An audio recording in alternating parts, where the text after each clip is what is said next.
a factor at that point. Or even I think they were talking about the 2019 race when it was raining. So they were kind of fearful of the possibility of the lightning and things like that that come along with the rain. Yeah, when it's hot out, you think the rain would help, right? And I remember when I did the 50K, it did rain. And while it was raining, it was like, oh, this is awesome. Feels good. It's raining. Oh, it's so great. But I mean, immediately once it stops raining, I feel like that rain just starts turning into steam off the ground. Yeah. And it made it worse. It was miserable after the rain. I felt like I was running in Florida. Yeah. It was tough. It kind of feels good when, like you said, when you're running in it, depending on how hard it is raining. Yeah. But the after effects, you're just kind of left as a wet mess. Yeah. And that can bring on its own issues with the runners as well. Yeah, especially in the high humidity where stuff doesn't dry out or evaporate, So you are just left as a wet mess, Yeah. Hopefully you have extra clothes. I would say hopefully the drop bags were filled accordingly. Yeah. Yep. Probably need to put some more of that squirrel's nut butter on. Yep.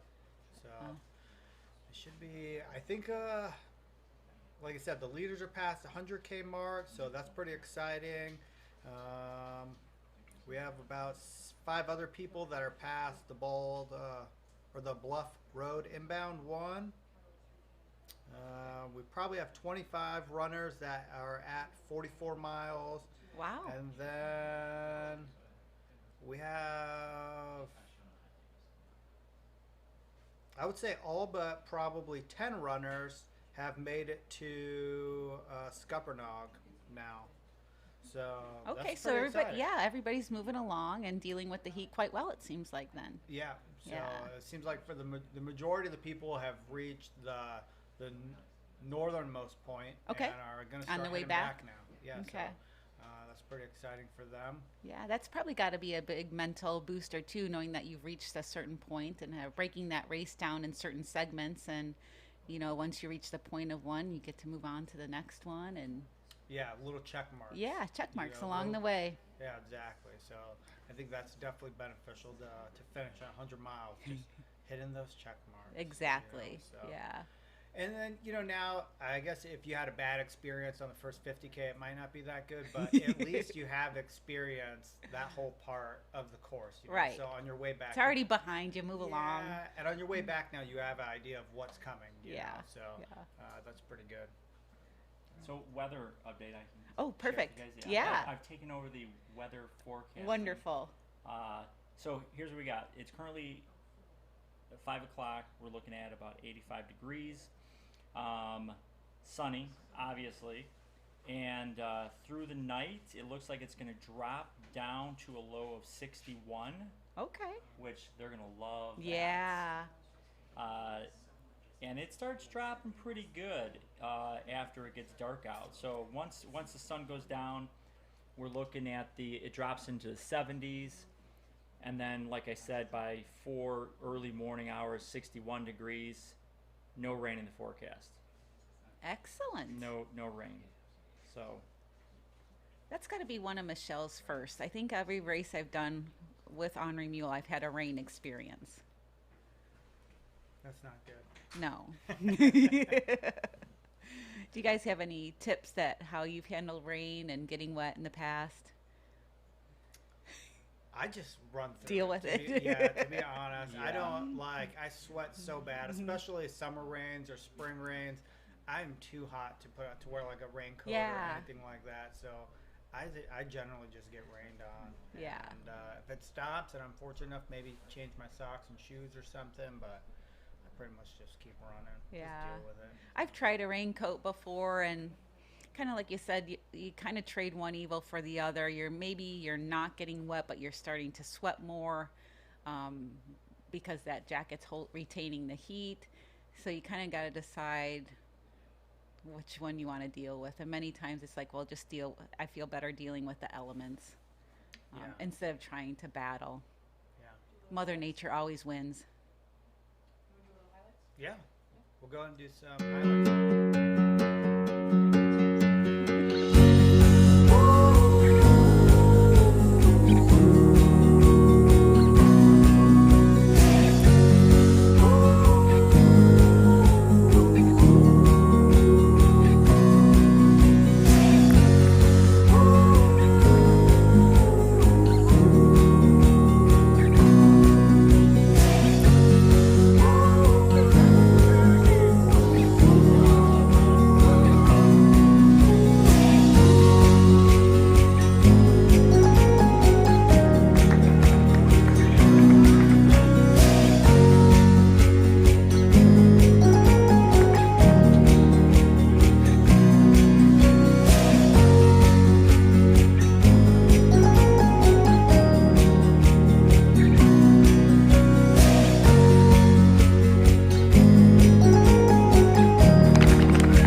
awesome. I love watching those highlights. I want to be there. Yeah, the highlights were awesome. We got to witness how the runners are handling the heat and the awesome volunteers at the aid stations, how they're really just catering to the runners and making sure that all their needs are met with refilling their water bottles and, cooling them off with the towels and making sure that they're getting in some nutrition, and off they go to reach to the next aid station. Yes.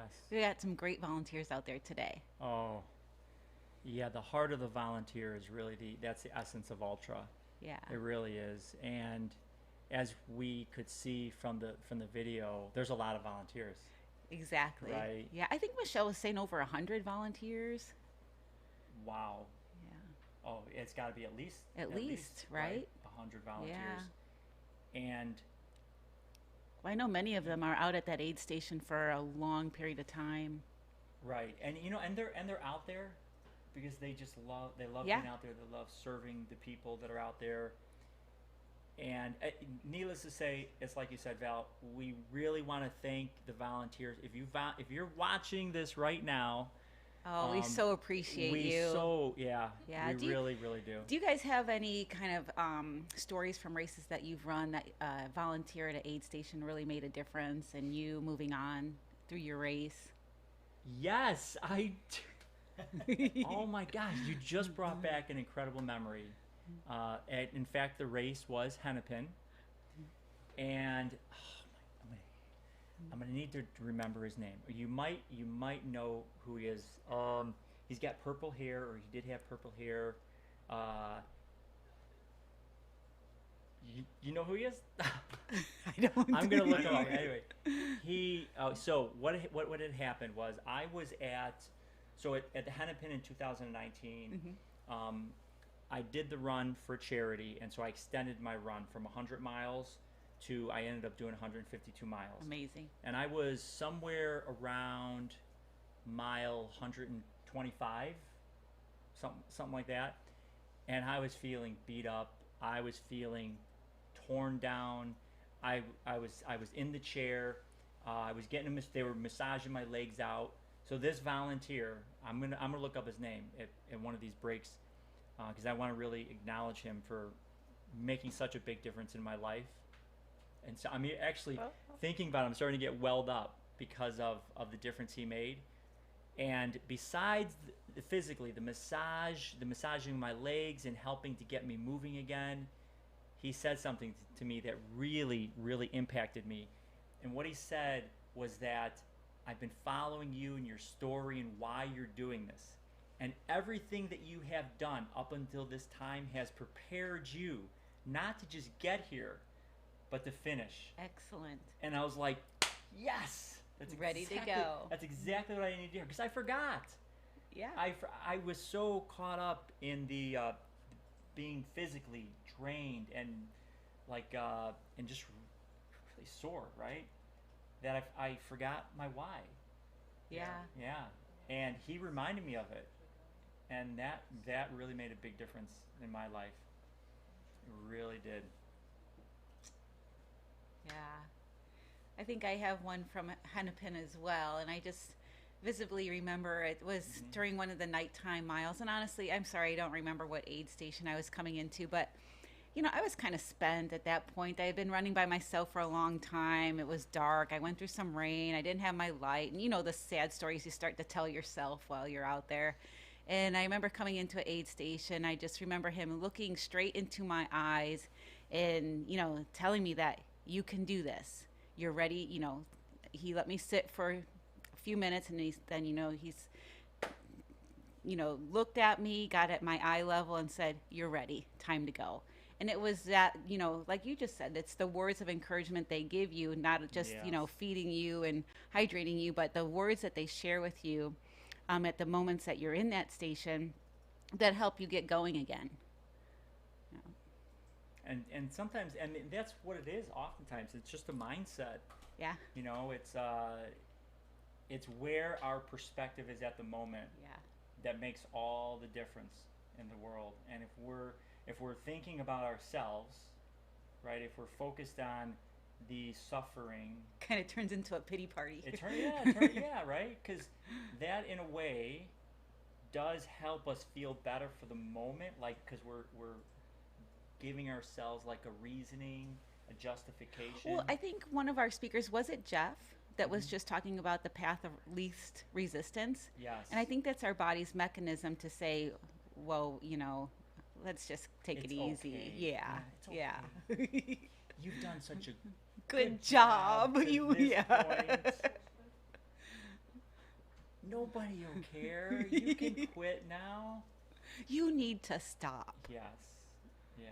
Yeah. When the truth is that we have so much more within us than we know is possible. So how do you start turning yourself around when you start noticing you're diving into that bottomless pit of despair? So thanks for asking. You remind me of what you were sharing about your the things that you say to yourself.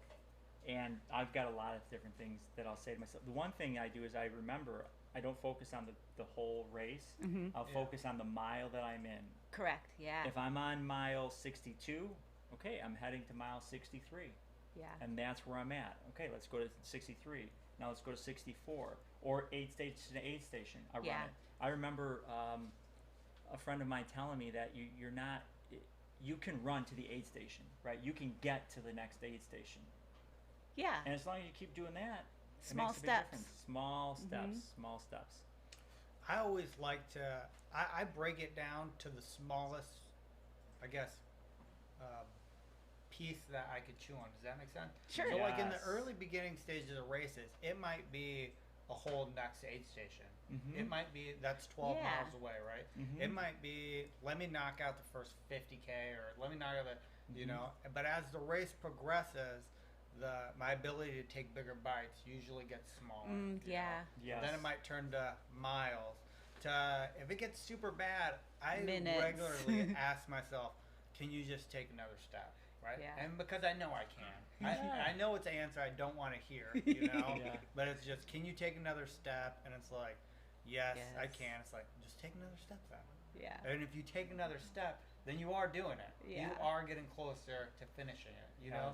Because you kind of try to want to lie to yourself, like, we're not doing it. We're failing. Everything's going wrong, you know? Right. I hate these gels. I don't want to drink any more of this, you know? Like, I don't want a dang quesadilla, you know what I mean? And so, like, you're trying to convince yourself that you're failing because you just want to easy out and you want to stop, you know? But I'll just ask myself, I'll just ask myself, like, can you take another step? Yeah. So are you talking to yourself in the third person, or are you saying I? Because I've read different variables I talk on to which myself. way it's better to say you, like, if you say you can do this, or, you know, Val, come on, take a step, or should I be saying I can do this? I'm going to. You know, there's different thought processes on how you should talk to yourself mentally to get yourself motivated. I talk to myself, I guess more. I ask myself, like, can you take another? I like to, like, challenge Have a conversation. myself, you know what I mean? I like to, like, pit myself against each other, you know? The strong me The versus battle. the weak me. Yeah. And the strong me he's egging the weak me on. He's like, come on, man. Can you take another step, you know? So I find myself, I talk to myself. I'm like, can you take another step? I'm like, yes, I can. Is it like, an out do loud it. conversation or internal? It's internal. Okay. Until you know? you're at a certain mile, Maybe and then if it's I got out loud. super hyped up, I might be like, come on, take another step, you know? But yeah, I definitely, the smallest would be take another step. Definitely, I understand that. So, I remember being in a 100-mile race, and I remember being at mile like 68 or whatnot, and I could be like, yeah, I'm almost done, you know, I'm at 6, but all I could think about is, man, I still have another 50K to go, and I was like demoralized. Yeah, you almost got to think about how far you've come versus how much you have left to go. Because like you said, you've completed a huge amount of the race, yet there's still so much more to go. Yeah, just that little perspective is completely different. Yeah. You know, so. Very interesting. Another thing for me with regard to a mindset shift in a race is once I pass the halfway point, I feel like it's all downhill from here. Yeah, you start counting it down. That's an automatic boost for me. As soon as I cross it halfway, I just, it's like you start counting down whatever it is that I'm thinking at the time, it definitely makes a big difference in how I'm feeling. Yeah. And just gives me that extra energy boost, because then it's like every mile it's one more. Yeah. And you've come so far, it's too late to quit. Yes. Yeah. Yeah. Our runners, I don't know. I've yeah. thought about trying to quit at mile But 90. you didn't. Like at That mile conversation 90, worked. 90 miles is good. Let's just call it a day. Like,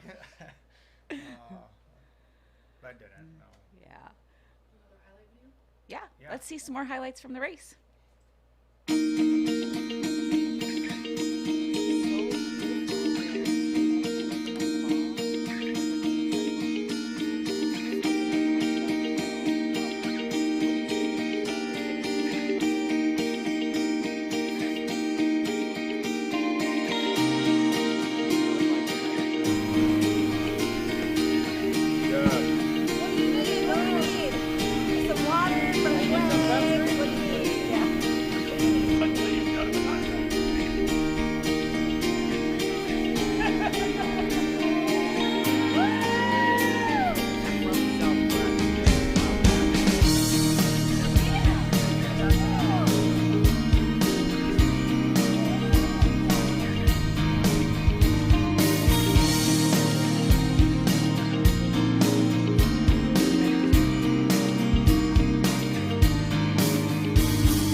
Can I share a little bit about the different aid stations we got out there? Let's give some acknowledgement to our team members out there. So first, let's see, we've got the Flatlander Ultra Runners in Chicagoland, and their captain is Carlene Coutler. And telling a little bit about them is they say that we're a trail and ultra running group in the Chicago metro area. We can be found here on Facebook at the Flatlander group. Okay, how many years have you hosted this aid station? This is their first at Tamarack. We have previously assisted with Emma Carlin and in other volunteer capacities. I have also worked in the Tamarack in the past. What will people find at your aid station that is unique? All right, that's good. We plan to put out a fun trail and a fun trail of glow sticks at night. Awesome. And have some surprise treats for the runners. Wonderful. All right, and let's now take a look at the next group, which is, where is the group name? We are not a group, but we refer to the aid station as Soul Shine. Okay. Nice. Sounds Okay. fun. Soul Shine. And it is run by Justin and Bonnie Heller. The group is literally my family. My wife and parents, sister-in-law, and in-laws will be volunteering. They are more experienced. There are more experienced volunteers as they have all crewed for me in the races. That is awesome. Yeah. I love that whole bringing the family together. Family commitment. Yeah, to really, and to be together as a family and to be serving Yeah. all the other runners out there. It says this is her first year, though I was co-captain at the same station the last time the race happened in 2019. Now, what is unique about their station? They've got some unique foods that they're gonna make, as well as s'mores for the crews, as this aid station typically has a bonfire going. Oh wow. Nice. I- Now, I sometimes wanna those go aid there. stations will be hard to get out of, won't they? Yeah. Can we move the whole broadcast over I'd to like one a of these aid s'more. stations, like a mobile broad? I mean, how cool would that be? Michelle. We want to come visit We the wanna s'more we station. visit the s'more station. Or they could always bring us, if you're watching, you could bring us s'mores. We're kind of in the ultra arena, aren't we? Yes. Okay, so now we've got the Trail Sisters of Awesome. Waukesha, Wisconsin. Trail Sisters is a women's trail running community. Their mission is to increase women's participation and opportunity in trail running through inspiration, education, and empowerment. Yeah, I we just love it. started a Trail Sisters group in the Quad Cities. Look us up online and join us, please. We'd love to have more with us. And I did actually see in one of the updates that they were doing there, Tiffany Anderson, she's one of the Trail Sisters with me, and she's out there volunteering with 10 junk miles today. So a way to Very represent. Cool. Very cool. And the captain for this particular aid station is Jen Collins. And it says this is their first year. What's gonna be unique about their aid station is, along with all the usual aid station fare, you'll find the most encouraging and uplifting trail ladies who think you are looking great and just know that you are going to finish this race strong. We are already cheering for you. I love it. Excellent. What a great attitude Yeah. to have. I mean, before the race even starts, they're already prepping themselves, their mindset, for what's to come for the runners. Awesome. Okay, so now we've got another aid station, just Sam and Julie's aid station. That's what it's called. Okay, it says, and it's run by Sam and Julie Labrizzi. Julie started volunteering in 2013 when they realized that we wouldn't be able to run in that year. Our training was lagging behind, but we still wanted to be a part of the race. So we ended up at the ZZ aid station and loved it ever since. We stick to running the Ice Age 50 miler in May, so we can volunteer for this one. Ask my wife Julie about her ultra running experiences if you ever have a few hours to kill. And it says that We needed to get her as a guest. Totally. Lots to share. And how many years? 8 years they've been doing this for. Wow. Awesome. Let's see. Unique about them, we like to bring the grill, some beers, and do some barbecuing. I want to go. I'll take the barbecue, Oh my but I'll gosh. pass on the beer. But wow, that's Wow. awesome. 8 years they've been coming and volunteering at the race. Yes, that is awesome, awesome. Okay, so next we've got their next aid station is Sig Wegner. Sig Wegner is the captain, and it says, Sid loves everything about trail running. It's all about enjoying the trails, the people, and having fun. If you don't have a smile on your face when he sees you running, he'll give you one. The Nordic Aid Station group is a mixed bag of individuals, each of their own specialty when it comes to races. While we all motivate and support our runners, we all do it in different ways. Some with food, some with near motherly support and aid, and some with something else that I cannot see. Now, it says their uniqueness is being at the Start 100K. Oh, so this is Start 100K, Okay. the Nordic. Yep. Yeah. You'll find us cheering you on from the start to the finish. Most importantly, we will be there with support, motivation, warm soup, and maybe a little fireball. Wow. And get you back on the trail to finish those last 38 miles. I love soup, by the way, guys. Yeah. Probably my favorite thing for running. Yeah. When I get farther in those miles. Yeah, it's good electrolyte soup. replacement. Yes, salty. Add a little extra salt to it. I found that's something that's easy to take in when you just don't feel like taking anything in. Yeah. If that makes sense. Yeah, right. If you don't feel, but you know you need Yeah. something. Yep. All right, one more. We got Bigger Than the Trail. It's run by Tommy Bryn, and it says Bigger Than the Trail is a 501c3 organization that is using trail running as a platform and advocate for mental health. Excellent. Yeah. That's I really appreciate that. It's a big part of my life. It says, we come alongside individuals providing educational support and treatment options. Please don't think our mission is limited to just people who run. This is much bigger than that. Running is not the focus, but rather the people who we can impact. Our focus is to bring light to the people.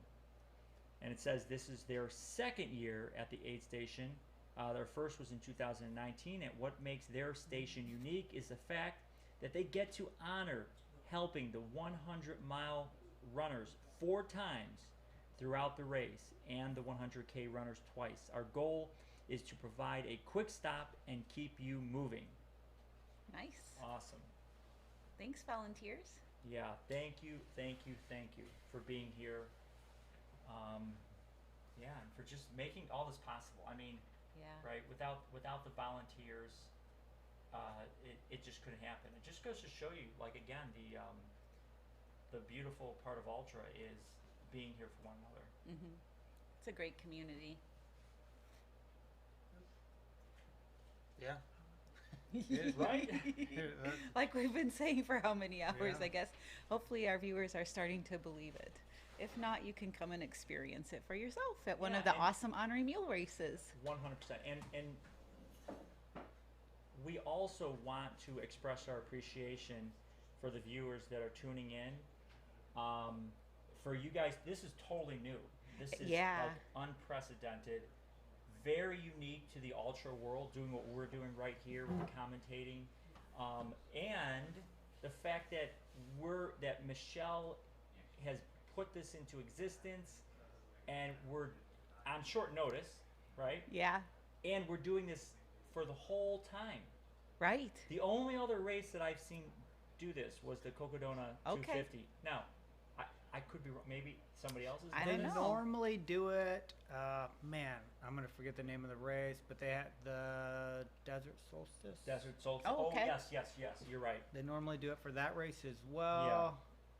And that's on a track. That's on a track. Oh, Yeah. okay. Whole different, Yeah. like, whole different animal, Yeah. right?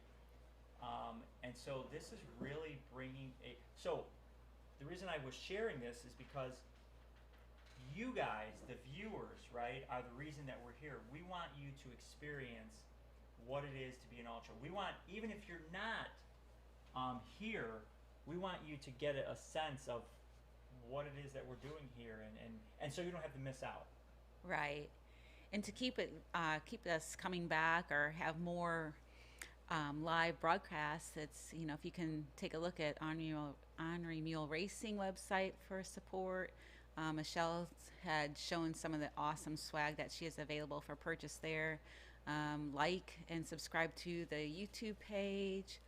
Become a Patreon member. Those are all things that will help us keep bringing you the ultra world.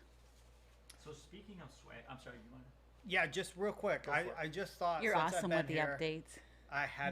we hadn't said anything about the 100K. And I was Okay. like, oh my Oh, gosh, you're we have right. another race Oh my going on. We have gosh. a couple other races going on, but the big two is the 100-mile, 100K. Yeah, all So I was like, all just as important. Let me get on here and look. And currently leading the 100K is Jill Wojda. I probably said that horribly wrong. From Onalaska, Wisconsin. So Way to go, Jill. It's through McMiller inbound, which is 44 miles. So she's past that. So she's got about 19-ish miles, just under 20 miles left. And she currently has a 13-ish minute lead over Adam. Why couldn't it be Adam Smith? Adam O'Hesnorg from Nice Dubuque, job. Iowa. I probably butchered that name too. But that's pretty cool. Like right now, we currently have 2 females leading in Excellent. the 100-mile and the 100K race. So That is truly inspirational. That's amazing. And for the 100-mile race, we currently have 2 people now through Nordic as well. So Closing in. that's awesome. Yeah. Very exciting. I want to be out there. I know. You just want to I go almost get the feel like we're being s'mores. punished. You want what? I said I almost feel like we're being punished having to do this. I feel like the fun's happening out there. I'm just kidding. A little bit, yeah. and Next time, roving reporting. you said what'd you call it? Roving Roving reporting. reporting. I like that idea. Like we could sign up for the race and like report. Yeah. Like do Like news anchors. a news anchor, but a running. Yeah. Have a mic and everything. You know what? It's coming to that. Yeah. I mean, there's going to come a time where we could just be carrying mic and just Yeah. report. Live mic. Live. They do live mic for basketball and football. Why not ultra? Would that not be awesome to hear some of the battles that go on? It would be the Yes. outward talking that you have with yourself, Juan. I know. Can you take another step? Can't Yes, take I can take another step. And do it. Yeah. Let's do another highlight. Let's see Okay. some more highlights from the race.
Awesome. Love those updates. Thank you, thank you, thank you. Yeah, and so I think what we're having people film those, and then I believe our awesome back end crew's having to bring those back and actually put them together and then play them. So that's amazing. Yeah, Yeah, thank you right? for that. Those are great views from the race. Yeah, and that's a really a good time to acknowledge, just like Juan was saying, to acknowledge all the behind the scenes Yeah. work that is being done. What you guys who are watching in can't see is what we can see, all of these technical things that are happening behind the scenes. like many computer screens, cameras in the background. A number of individuals they've got headsets on. They're doing all this clicking and keyboarding stuff and making sure everything is coming through. So much stuff going on in the background that it's it really takes a lot to make something like this happen. So not only thanks to the crew, the behind the scenes crew, but again to Michelle for bringing this all, making this all possible. Yeah. And as you were saying earlier, Val, about the awesome gear, what really helps make this possible is what happens at the store. The purchasing of the Ornery Mule gear. You're certainly representing. Yeah. I did. I'm not sure if you're watching or not. If you're watching, you'll notice that I keep changing. I have so much on I have so much gear, and I just want to show you some. Like, I love these buffs, right? Look at these designs. That's one of my favorites. So cool, these designs. And I think they were like 4 for $20 or something like that. I'm not sure. It was such a good deal. Anyway, all these different colors. I haven't even used this one yet because I got so many of them. This one is a hennepin one. I love this one as well. Nice. So guys, right? And stickers. Do you guys like stickers? Looks like you do. I love stickers. So here's a dirt. I don't know who comes with all these designs. This is amazing. I have no I idea. know Leslie Mitchell did the one with the shoe. If you remember that one, that was kind of during our COVID I've got times. that one there yeah. too. Yeah. So here's a couple of stickers. I'll hold up some. Oh, here's the shoe. There's the shoe. Here's the shoe. Right. If you're fans of stickers, this is the place to be. We got some awesome stickers. So here is a kettle. The kettle. I got this one for when I volunteered 2 years ago at Kettle, the Night Owl volunteer. And we've got the Ornery Mule racing stickers. Let's see what else. Ooh, I like that one. This one here? Mm-hmm. Yeah, this one's really That was cool. from our virtual challenge over the winter. The Freeze Your My Ass Off sticker. Yep, there we go. There's that one. And here is a really awesome one. Kindness and community. Doing ordinary people doing extraordinary things. We got those. Let's see here. Oh, here's an interesting one. This one says bad Ornery Mule Racing. We got that. Another dirt podcast one. So the reason I have all these stickers is because I can't decide. I know I have all my bins too, by the way. Maybe you should put some stickers on your bins. Yeah, but then I won't have my stickers. It's weird. It's like I'm afraid if I take the stickers off here, then they go in the bins, and I should just do it. Just do it. Should do it. Right? What am I overthinking this for? Where can somebody get all this kit at? All this cool stuff? I don't know. Do you know? Yeah, Ornery Mule Racing. Bam, nailed it. That was Good answer. That is it right there. Right, you can get all this at Ornery Mule Racing. Oh, here's an Earth Day one. This is really cool here. This one says Runner Mentorship. I didn't even know I had this one. There's that. Oh, nice. There we go. That's that one right there. And then Trail Volunteer, another. And they have more stickers than this. This is just A sample. Yeah, a little sample of them. So, man. So go buy some stuff, right? Yeah. Yeah.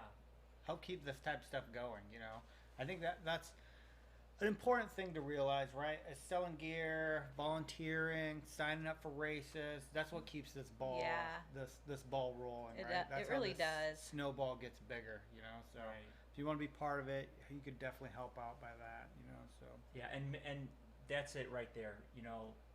As we give, as we do more in the sport with Ornery Mule, Michelle just keeps giving back, right? She just keeps trying to find ways to make it better. Like check out the flags that we Yeah, got they're here. so awesome. These 2 flags, Mm-hmm. right? We have the Pride Month flag as well. Mm-hmm. I mean, she's open to so many ideas too. I feel like if you present her with an idea, she will look into how to make it happen. Yes, Mm-hmm. 100%. And so I have a deep respect for people who are not only kind, right, but also who are smart business people. Yeah. One of the things I really like in life, besides personal development, is business development. And I've known Michelle now for about 3 years, Mhm. and she is so smart when it comes Yeah. to business, and she combines that business intelligence with her passion Yeah. for kindness and community, and just keeps making things better. Yeah, Right? she truly does. She's really has grown her Ornery Mule company. Yes. And even through COVID, even through what would be perceived as a really difficult time, Yeah. right? She's been able to, continue to find ways to help us runners, right? Who this is in a lot of ways, this is our lifeline. Yeah. The running that we do. To find ways to keep us, giving us an opportunity to keep moving forward, to keep doing the thing that we love to do. That is really an important part for not just our physical health, but also for our mental health. Exactly. Right? It Yeah. cannot be understated how important running is for us physically and mentally as well. And so to find ways to keep us involved with all of the, what are the races called? The virtual? Yes, the virtual races, right? Yeah. So how many were there? There was the Midwest States 100 that I think kicked it off. I think that was the kickoff for the virtual races. And then I think, did we go into the winter one, the freeze your ass off? And then sounds there right. was a recent one. I don't remember the name of the recent one. It was a 500-mile challenge again. Right. I remember the logo. It was the Ornery Mule that you have there, but he had a sweatband on. Yes. Yeah. Yeah, there's quite a few different And rumor has it opportunities. that there will be more to come, even though we are now getting back into live races. I think that's something that will continue, and I think it helps everybody maintain a good training plan. Right. And there is even though it's not what was I going to call it, an in-person race, there is still this mentality there that if you've signed up for a race, you've paid for it, Yeah. right? It's something that now that you're more motivated Yeah. to follow through on. And there's so finish much it. interaction on the Facebook pages that coincide with those virtual events as well, that you almost feel like you are running it together or running with people. Yes. Because there's a ton of comments on, how to go or what you're up to in mileage or how many days you have left to complete the challenge. So there's a lot of connection going on the Facebook page. Which is good for people. Yeah, right? Connected. yeah. I feel like a lot of people who, maybe struggle or get lost, a lot of times I think it's a lack of connection. Yeah. And so when you get to start connecting with other people, whether it's here, volunteering, virtual races, it's cool. Yeah. It's life enjoyable, Yeah. you know? Well, Ryan shared how that really has just brought him into a whole new world. Yeah. He's really blossomed and has really extended beyond his comfort zone with reaching out and communicating with people and developing friendships. And I think that has really helped him. Yeah. And, unless you're just a giant jerk, you're not going to be turned away, right? You're going Right. to be welcome Yeah. into the running community. Yeah. So I think, I think maybe on some level that might have been something that he was worried about. Yeah. It's like, will I be welcome? And I think he's so excited because it has just welcomed Yeah. him, and it's given him a platform to share a story. Yeah, he's which an is incredible story. and very inspirational for a lot of people. And, it's just it's I love his story too because he's not afraid to say that he's not fast. I think so many times when you talk about running, the immediate thought is that you have to be fast to run. Obviously, I would consider myself fairly fast. I think right? that this is a safe consideration. The majority of people are not as fast as I am. Mm-hmm. The majority of people are as like you. Mhm. I don't know how fast you are, so I didn't mean to. I'm not trying to attack you. You don't know, do you? I don't know. But I'm just saying, the majority of people is just out there on their own journey, Right. having fun, Yeah. running, grinding out. So, you know, I would say on average, the people that are super fast, that ultra, you're looking at a handful of people. Right, So right. we yes. end up being, we're end up more the minority than everybody else that's running this. You Yeah. know? So, yeah, absolutely. If you're like, well, I'm not fast, it's like, great, come on down. Yeah. We'll take you. You're welcome. This is who we want out here. Mhm. And Fast is just a number. it is. It's you know. just a number. And you know, it's everybody gets to have like their own race, and really internally, everybody has the opportunity to win their own race. Exactly. Every time you run. You know what I mean? Yeah. And so You're a winner when you just show up to the race. absolutely. 'Cause And you get know to how come that up goes with into that. Your own goals and everything, and you get your own opportunity to try Yeah. and win at whatever whatever you set up for yourself, which I think is really cool. you Right. know? So. So we have a highlight reel that's longer that you can comment about what they're doing. Okay. Yeah, it's designed for you. Oh, awesome. Yeah, buddy. Hey, Jules. Motoring. Wow.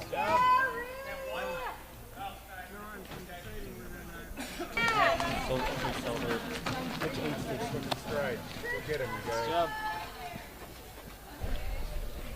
Hey buddies, love ya. Love you too. Alright, Ray, I'm gonna get on Yeah, look at pulling each other to the down, filling up the water bottle. Get out of here!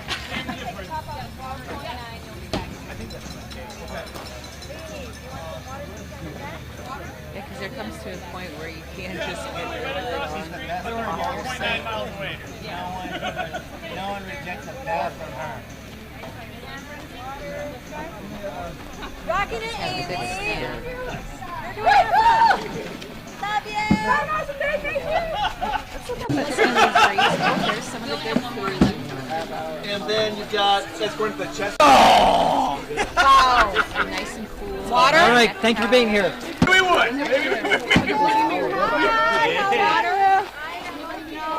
Bye, Women! Hey! What do you need? You want some water squeezed down your back? Will that help you decide? Absolutely, it will. Right? Make sure you put your mask down before you touch Some ice in your hat if you want. You got it, sister. How's it going? Seriously?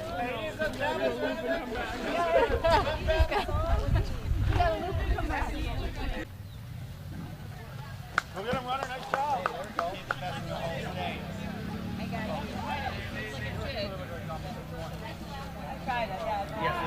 Get the little aid station stuff right. Kind of come on in, get refueled, take a little break. You can see the markings, the flat yellow flags helping the runners identify which way is the right way to go.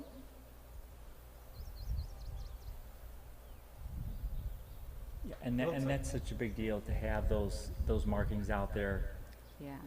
While I haven't run this race before, you know, I've been in some other races that got lost, you know, because it wasn't marked well. And I know the races I've run with Michelle have been really very well marked. I think Coach Steph and Sid were out there marking the course for the past couple days. Yes, yes. Oh, look at this guy. I wish I would have caught his number. 354. Let's see how old he is.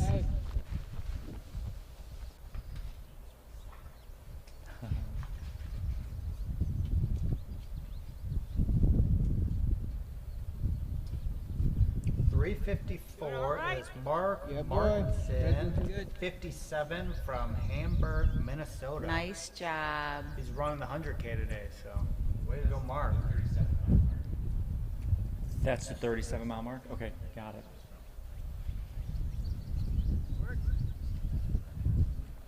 Thanks, number 338.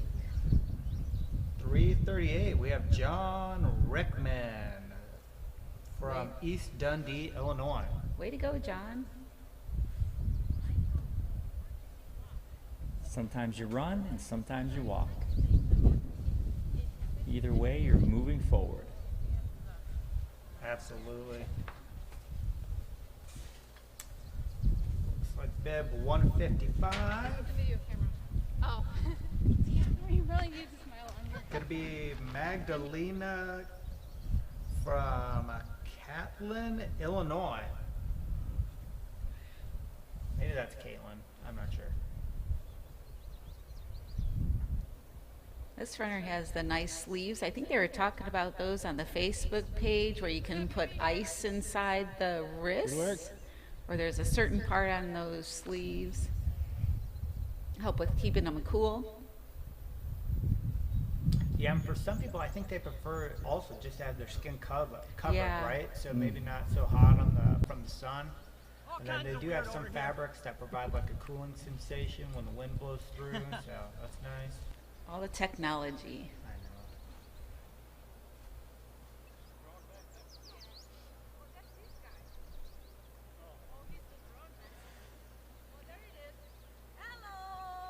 know.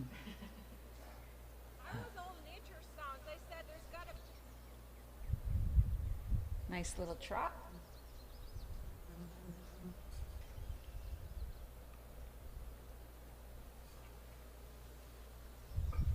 I love it. Smiling. Okay, walk. Go. Scientifically proven if you smile when you run, it makes it easier.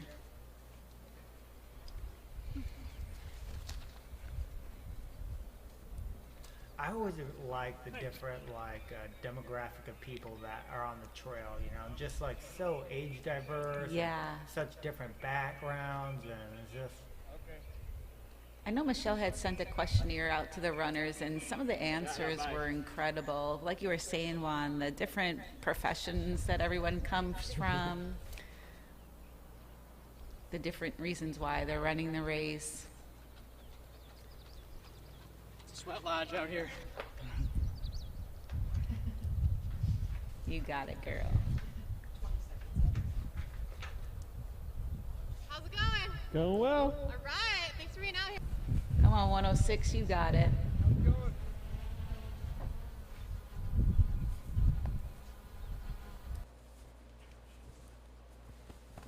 That was some great live footage, seeing how the runners are doing out there.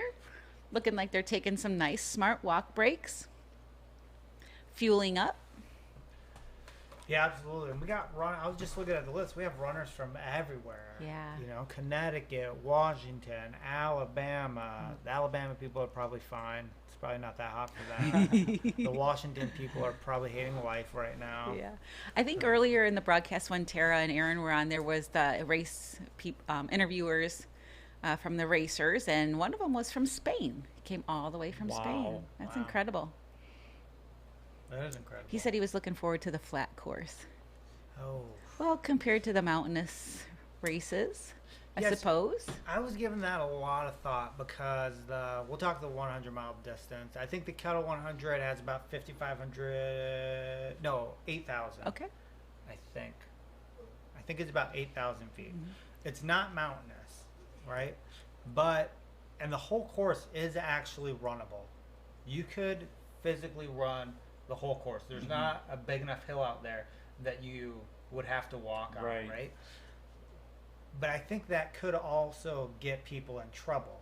You know what I mean? Sure. Especially early, where you're going to have to make probably the wise decision to walk some of these hills and not force yourself to run them, because they're, like I said, they are runnable. There's a couple super steep sections where maybe you'd have to power hike maybe the last little bit. Okay. But for the most part, the whole course is runnable, but it's also not flat.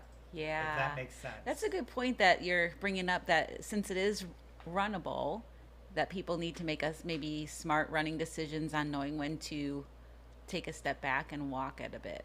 Yeah, I think Hold back so you have more for the finish. I think so. Definitely hold hold back or be cautious about, Yeah. you know, taking some walk breaks, hiking some of those early hills.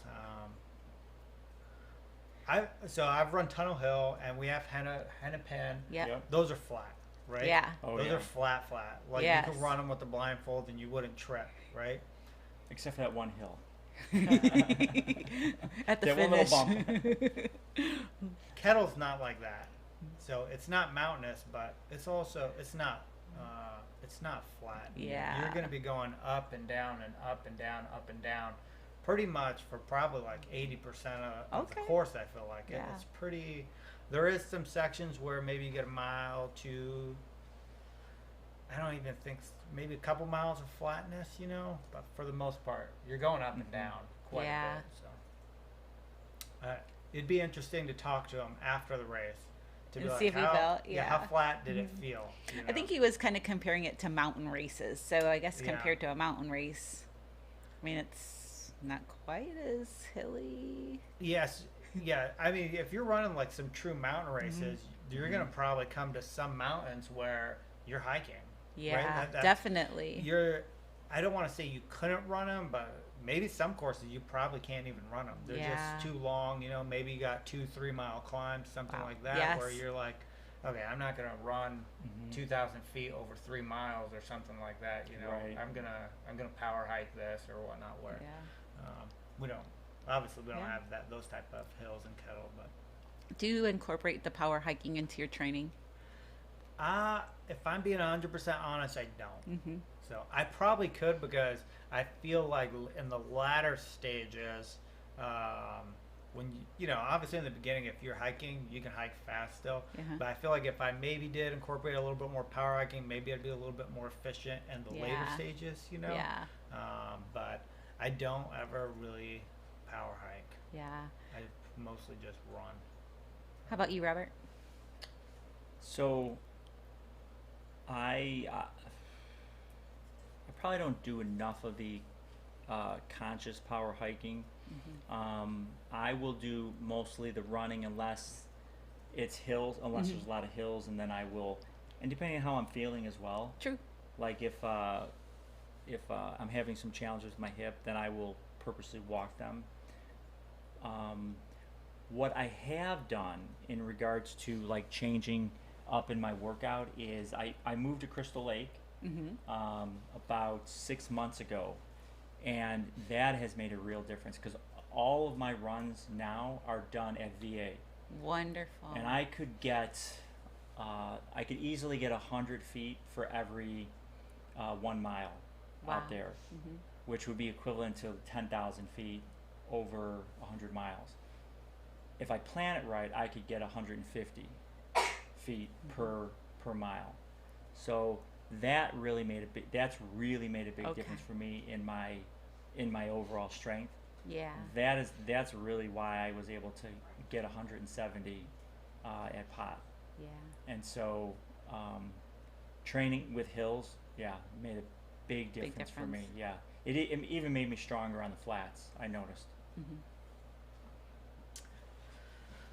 I will use the treadmill a lot for climbing. Okay. So especially if I'm going to, and I guess the only time that I have done hiking, but mostly it's on the treadmill Okay. at what a 15% incline or Incline, something yeah, like that. Yeah. yeah. So, and I will do that if I'm getting ready to try and go to a more hilly or a mountainous course. Yeah. I'll make sure I get on the treadmill and really. You just don't have the opportunity to get long climbs Right. around this area. So Yeah, I think Ryan was saying he had a 12-second hill that he runs continuously up and down yeah. for his hill workouts. And sometimes that's what you got to do. Yeah. Is just keep repeating the hills, and that's what I would do at VA. Is there's a few sections out there where if I keep repeating it, I could get a decent hill workout in. Yeah, I think where I live, I probably have like maybe 0.4 miles. Oh, okay. So I can turn it into a 1 mile loop basically. I can Yeah. run up the hill, do a little bit more, and then fly down the hill, and then so I can do mile repeats on this hill, which is actually pretty nice because Yeah. you get to go straight from climbing to flat to downhill. So you get to try and really work on improving your turnover and climbing, Right. which is pretty beneficial during ultra races, right? Because you're up, down, up, down, up, and down. So. Yeah. Yep. What is the hilliest or the mountainous race you've ever done? I think probably Leadville. I think on paper it was Western States, but I didn't finish. Okay. So the Leadville is probably the one that I've finished. Okay. What type of elevation did it have? I think Leadville of climbing, maybe 15,000 climbing. 15,000. Okay, so that, so there's, I'm a little confused with the whole elevation thing, because is it climbing, just climbing, or is it total elevation change? So if someone said total elevation change, I think that they would be talking both, right? If they're like, hey, there's 30,000 feet of total, I think they would be combining the two. Okay. So I think, I could be wrong. But if someone was like, yeah, there's, 30,000 feet of climbing, then that's just climbing. That's a serious, right, because then you're probably doubling for total elevation change. Yeah, probably roughly. So, which I think like Hard Rock is about 30,000 feet of climbing, something like that. So. Wow. There's some that are pretty high up there. Yeah. So, and actually the 100-miler in Illinois is also like, it's up there. It's like 20,000, I feel like. Nobody knows the name of it, neither do I. in Illinois? Yeah, so I only bring that up because Illinois is also super flat. Oh yeah, totally. But they do have a 100-mile race that has like 20,000 feet of elevation gain. Huh. Which one is that? I don't know. I mean, I know Pot has a good amount of elevation. And that's in Peoria. That might be it. That could be it. Yeah. That's got like 1,500 feet of elevation. Now, I don't know if it's total or if it's just gain that's out there. But it's pretty hilly. I can tell you that. Oh yeah. Yep. Yeah. Sure. Yeah, that'd be great. Hi everybody, this is ZZ Aid Station. My name is Sam. I've been working this aid station with my wife Julie for about 9 years, and we're about 29 miles in, and then people will go out, do a loop, come back 5 miles later, and we have so everyone coming through here twice that's doing the 100-mile and 100K. And as far as today's going, it's a little bit warm, but the clouds are coming in. People were pretty much coming in kind of wrecked, dehydrated, and then patch them up, send them out. They come back and do the same on their way out. And 50Ks will be starting at noon. They'll be coming through here right after their start. And then we'll be done about 5 o'clock. And it gets fast, it gets a little frenzied, and it's fantastic. That's all it is.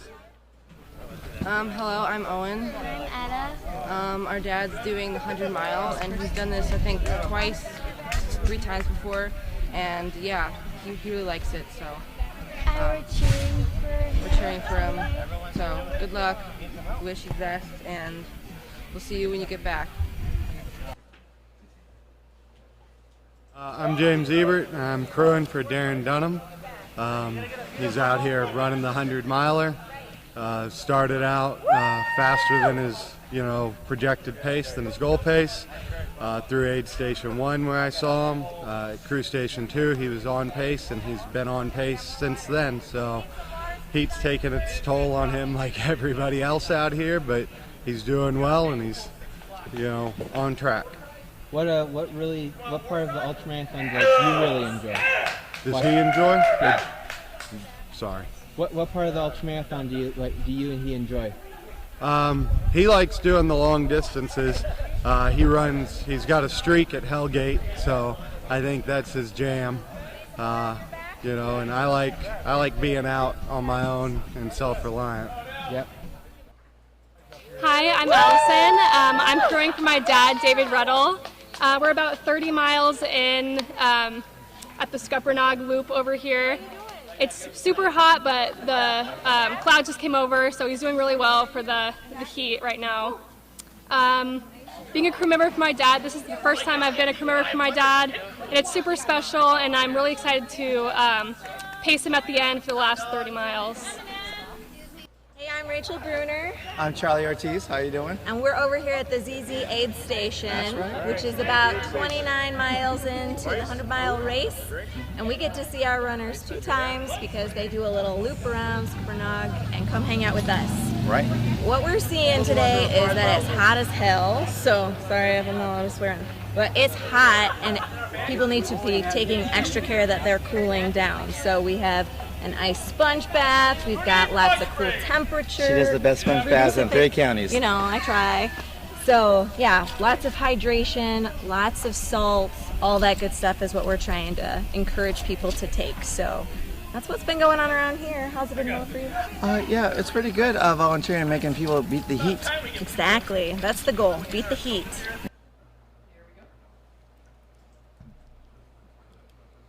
All right. All right, we're back.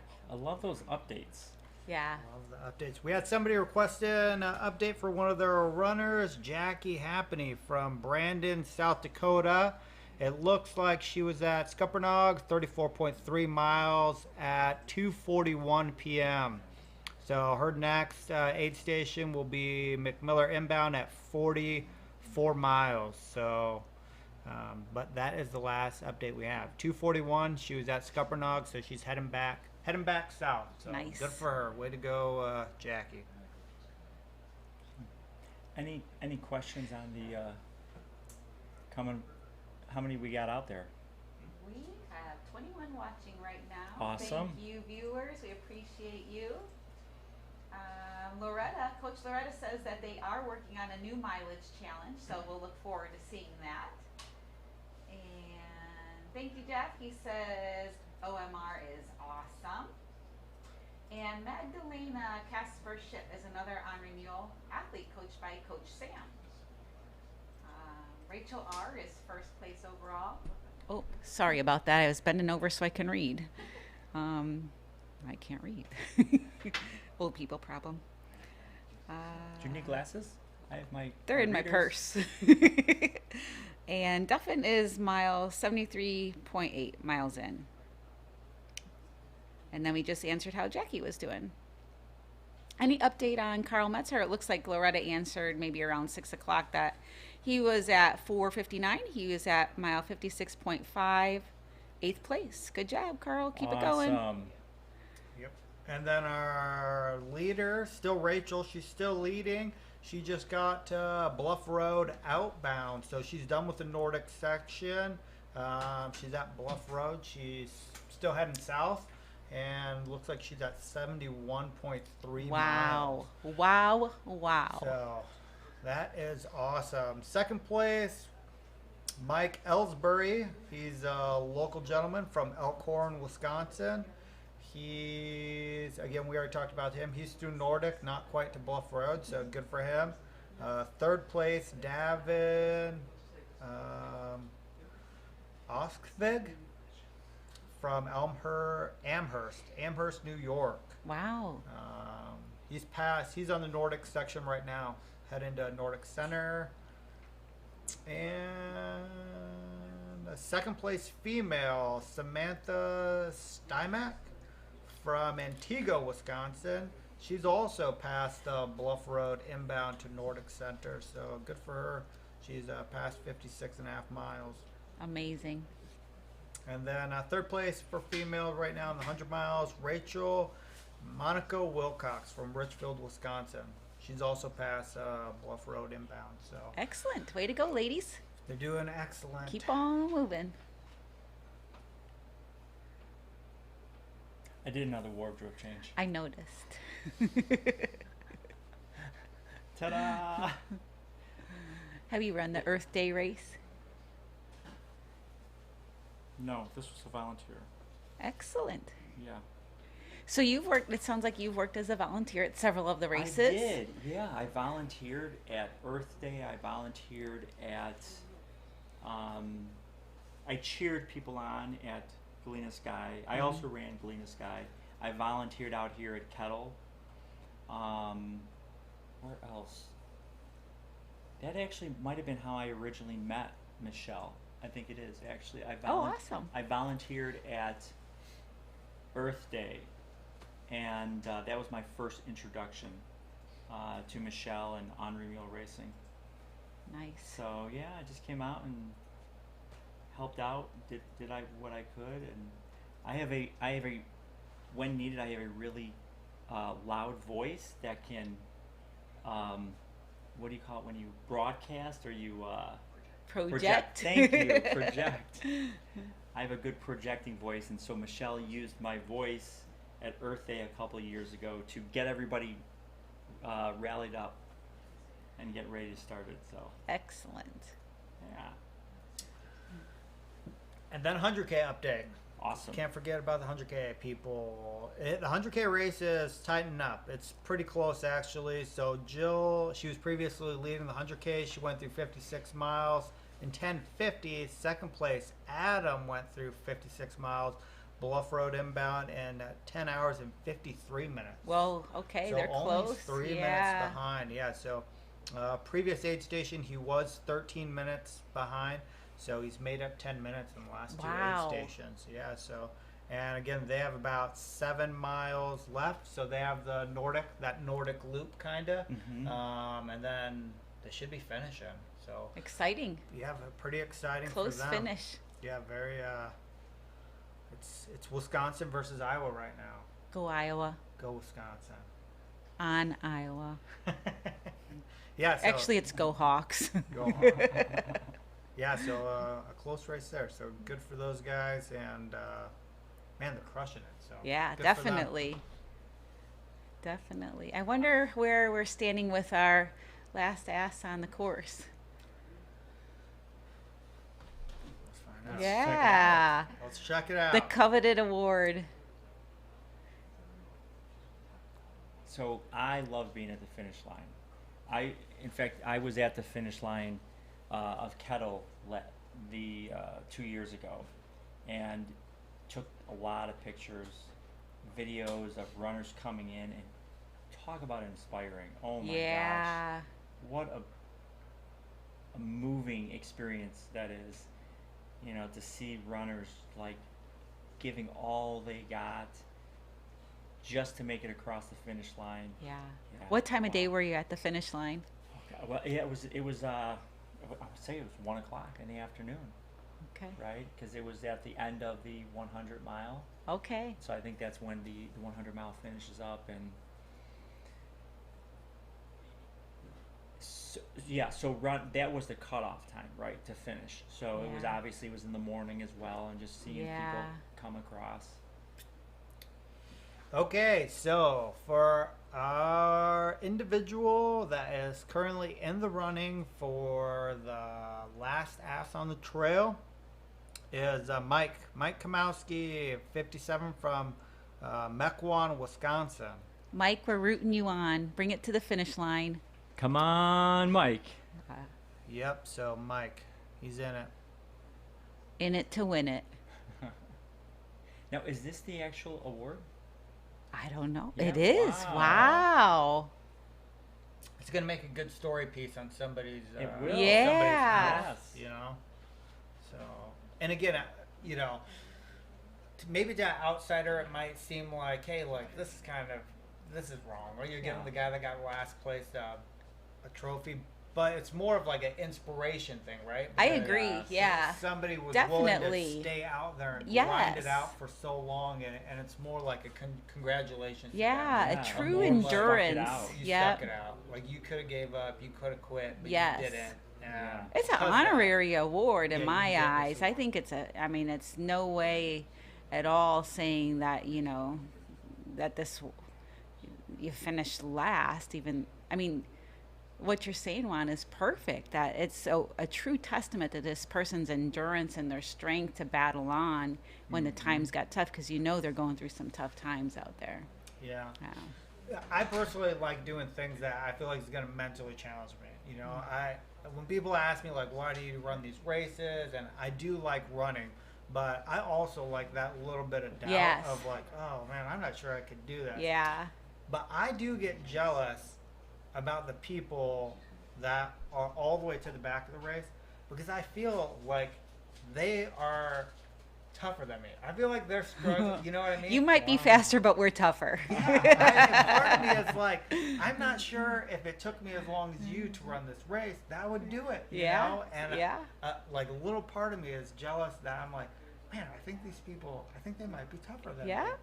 It takes some true grit out there. Yeah, it does. It's very inspirational to see them just grinding it out. And I like it. When I plan for a run, a big run, I will purposely do something, to your point, of setting the goal bigger than I think I can do, or something that scares me. Like so for example, when I did Hennepin 2 years ago, I knew I was going to do it for charity. And I thought, okay, so it's the 100-mile run, and I'm going to do it for charity. And I thought, well, I felt comfortable with it, right? And before that, the longest I had run was 50. And so getting ready for Hennepin, then I said, well, then I need to do a 75. So I did a 75, kind of like self-supported, out and back, just to get done. I felt like I needed to do that. And I thought, well, I knew that I could do 100. After I finished that, and I was like, I gotta do something bigger than that, right? To your point, right? To just have something that scares you enough so that when you're doing it, right, there's that like extra motivation to finish it, that extra like adrenaline to finish it. I get giddy. Like I remember running my first ultra, and it was a 45-miler. It was in New Mexico. That's where I was living at the time. And I'd already run marathons, so I knew I could run 26 miles. But I remember standing there, getting ready to do it, and just being giddy. Like, this is so exciting. I'm not sure if I could run this far, you know? I really enjoy that feeling of, like, trying to accomplish something new, you know? Absolutely. I think, though, that even though you might have already run a certain distance before, you never know what's going to happen. I think each race, it's you never know. I respect every single mile I run, whether it's, a 3-mile training run up until the 100-mile Hennepin. You don't know what each mile is going to bring you. And I think that doubt in my mind just has a little fearful adrenaline, knowing that I don't know what's going to happen. I know I've done this before, but this is a new day, and I'm a different person than I was yesterday. And it's a challenge to kind of overcome that little bit of self-doubt that seed is planted. Yeah, and for the runners that are doing this for the challenge, right? Because I feel like there is a lot of ultra runners that are running ultras for the challenge, right? But you still do set goals for yourself. You still have a game plan. Maybe you still have a time or something that you want. If things go completely wrong, and you are not going to hit your goal, just remember you still have the opportunity to be challenged and overcome that obstacle. Does that make sense? Yes. Absolutely. And, I've won DNF, right? And it eats me to death. What happened during that race that caused that? A lot of stuff. What I'm most upset about is I do these races to be challenged and overcome obstacles and feel like I'm overcoming the challenge, But because it wasn't the challenge that I expected, I gave up and I didn't do it, And hindsight being 2020, I'm like, man, you had an awesome opportunity to just overcome a different challenge, But it's so easy to see that after you're rested and recovered. Yeah, I know, but still, it looks totally different when you're rested and recovered. It seems so easy. Yeah, and it's so painful in the moment. Yes, but I would just say, if there's crew watching or whatnot, if your person was out there and they're one of those people that's doing this for a challenge and things start getting bad, just remember, well, that's it. That's part of it. You're getting your challenge right now. Yeah. Right. Yeah. Like you said, Robert, it always goes back to your why, whatever that is at the moment. Yes. Yeah. And that really does that really does motivate you and drive you and to remember what that is, why you're doing what you're doing. Yeah. And to have a big enough why, right? To really have something where you can not fall back on, but that would drive you Yeah. to keep moving forward when it really gets tough out there. Yeah. And when we do finish, right, when we do accomplish that goal, we are never the same person that we were before it. No. That's the thing I love about ultra, is how it changes you as a person for the better. Yeah, you have a lot of time on the course to really dig into some self-evaluation. Yes. Yeah, lots of time to think about it. And, you know, it's through that thinking about what you're doing and through the accomplishment of it all, that when you get done, there's a whole like neurochemical change that happens in you, that you'll never be the same again. You have a whole new level of confidence, a whole new level of awareness about yourself. Yes. Going back to what you were saying about that time to think when you're on the course. Yeah. Awesome. All right. Oh, excellent. More highlights. Highlight.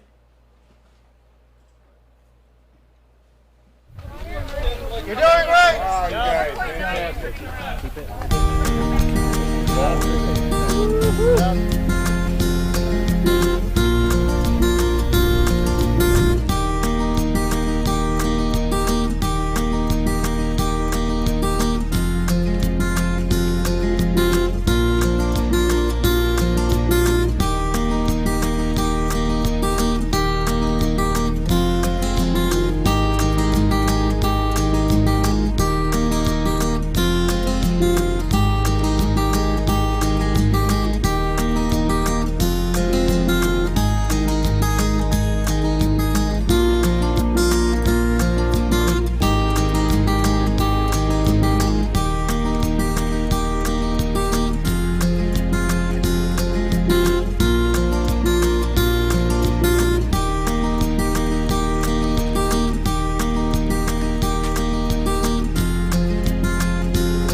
Excellent. All right. Thank you for that highlight video. Appreciate that. You know, we haven't talked about one of our sponsors here in a little bit. What do you have there? Kogala. Kogala. This is a bad battery, let me tell you. Just how bad is it? It is. It's so bad that you can power 3 different pieces at a time. So, for example, the reason I love this battery is because you not only can power your light, you can also power if you need to charge your watch while you're out on the course, which I have had many a times. Because if it's not on Strava, if it's not on Strava, it did not happen. And so I was so frustrated. My last run, my watch died. It didn't happen. It didn't happen because I didn't have my Kogala battery. That's a story for another time. Anyway, and you can also charge let's say your phone. If you got your phone out at the same time, you can charge three different things at the same time. Sweet. And I've tested this. I actually just got this after my last race, and but I tested it at home, and this battery is killer. I mean, it lasts a long time. Now, is that the top battery? Or this is the longest battery longest that they've got out there. If Greg was here, he'd be able to give us the entire rundown of all of the statistics. Yeah, he did of a the battery. great job of kind of informing us earlier today about all the different functionalities and the different little lens, I guess you call them lens covers, that would go on the light for wildlife and adjusting your eyes to the different light levels. It was amazing. Yes. Did you say lens covers? Yeah, there was red and green lens covers that he showed that you put on top of those lights. I never saw that. Yeah. So it's I think he had the red ones on, and he said it's to kind of protect or so you don't disturb the wildlife. That is really cool. I did not know that. Yeah. Okay, so that right is now super bright. I don't want to blind anybody. That's awesome. Right? Yeah. I like the thought of that, how you can wear it different ways as well. And I'm used to running with a headlamp, and boy, I get a headache after a while having that on my head. Oh, the headlamp? Yeah. Oh, yeah. Oh, here, we're going to dim our lights here. Down. We can almost just kind of use this light. Well, maybe. Wow, that's awesome. Yeah, it's super, super bright. And, you know, I'll just speak for myself. I love light. You know, running down a trail, there's nothing more frustrating. And I'm a pretty patient, pretty easygoing guy. But when my batteries are running low on my headlamp, and they're not, or even when they are, when my headlamp is on full charge, full battery, and it's not like lighting everything up. Yeah. Right? Yeah, I'm just, so I love that this thing puts out like 800 lumens. It's amazing. Yeah, so I'm really, really excited to use this. Is the brightness adjustable too, in case you don't need that totally. much? In fact, let me see here.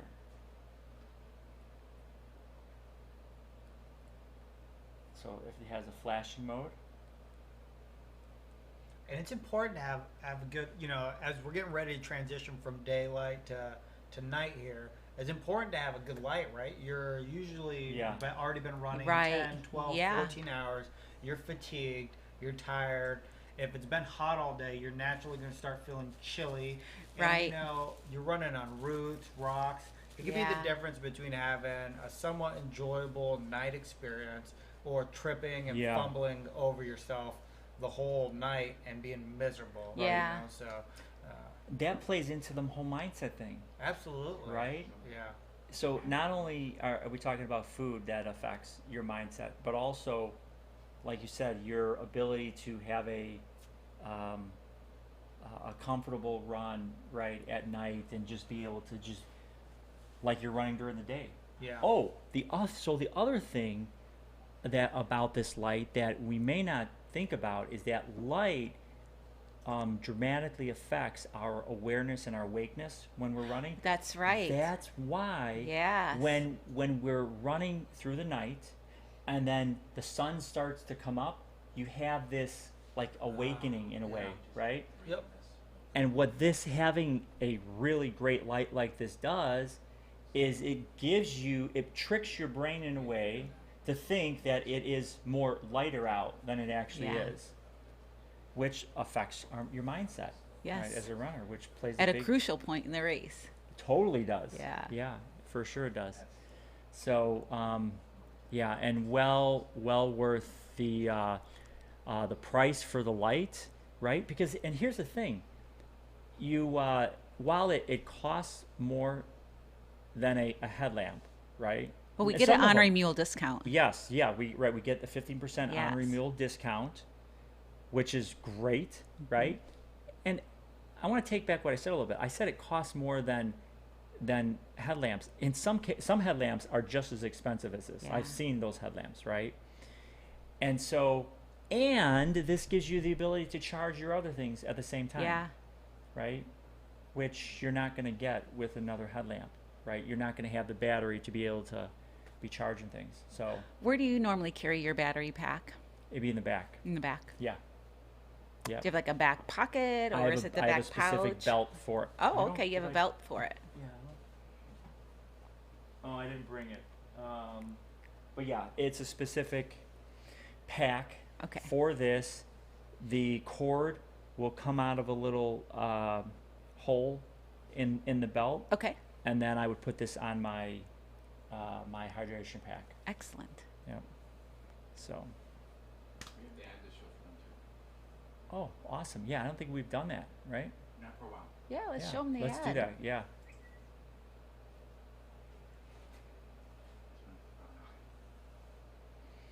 And we also have a montage to show a little bit too when you're done talking about this. Okay. Events, and including this historic ultra running event.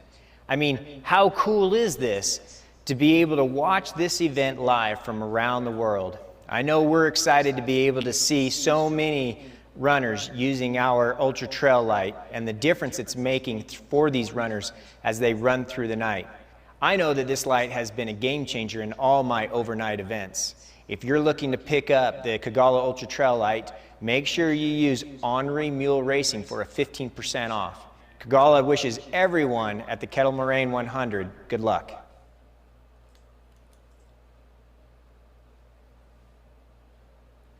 Ready for the montage? Yes.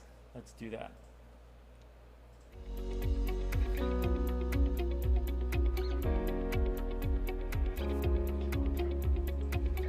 Got a mantra? Yeah. Run the mile, you're in. Love and joy. It's my children's initials, L and J. Love and joy. Just keep leaning forward. Keep leaning forward. Sure. Just keep going. Keep going. Stay cool. You got one? No, I don't. Death is freedom. It changes right now, doesn't it? Forward fuel finish. Sure. Nothing. Oh. Yes. When it's hard, I don't know. The fact that I can, I guess. I mean, hopefully can. Just never would have thought that I could. That's what keeps me going, and the fact that probably a lot of people out there who can't. So. Yeah. Finish. It's hot. What keeps you going when it gets hot then? That's all I got. It always gets better. It always gets better. Right now it's steady and slow. Well, it works. Good work. Keep going. Keep hammering, baby.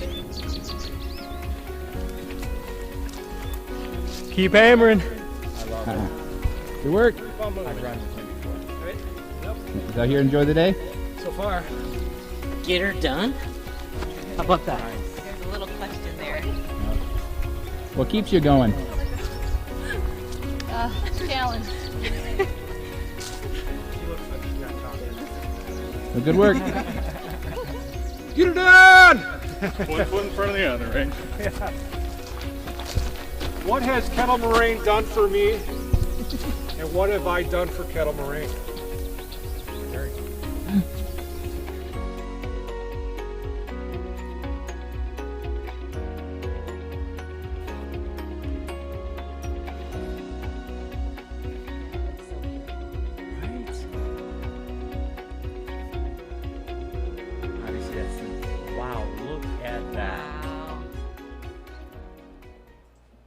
That was amazing. Awesome, isn't it? Yeah, some I great love the mantras out drones there. And the mantras. Yeah. I think Yeah. some of the mantras kind of change as you go farther into the race. What you say at the beginning to yourself and what you say throughout the race may change depending on how you feel.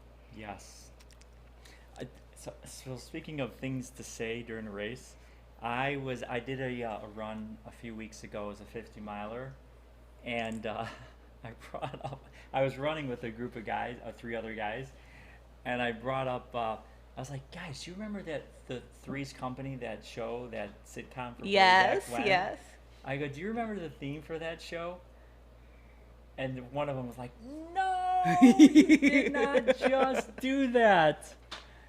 And it was something like, come and knock on my door. We've been waiting for you. Yes. And he was like, why would you do that? Now I'm going to be thinking about this the whole way. I think that's a fun game to play. It is a fun game. Planting planting songs. Yeah. That's right. Yeah. Hey, no, we were talking about updates earlier, and I think I just got a little message from Michelle that I don't know if we realized, but actually all 3 of the races are being led by ladies. All 3. Way to go, ladies. That deserves some cowbell. Yeah. I love this. That is incredible. Juan's going to give us some stats. Yeah, I don't want to leave anybody out. So we're going to the 50K, I imagine. Yes. We're going to the 50K. Let's do that.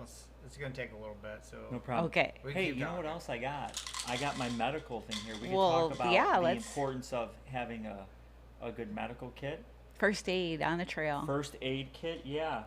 And this is one of the first things I did when I started running, is I was told you got to get this, and this. And what are those? So These? oh yeah. Okay. So first of all, I'll tell you one of my favorites. You guys know what this is? Tape. Tape. Medical tape. Med tape. Yeah. To protect the Sensitive bits. The sensitive, very sensitive. I've done that once. I wonder why this is just a man thing. It's very important. I will tell you.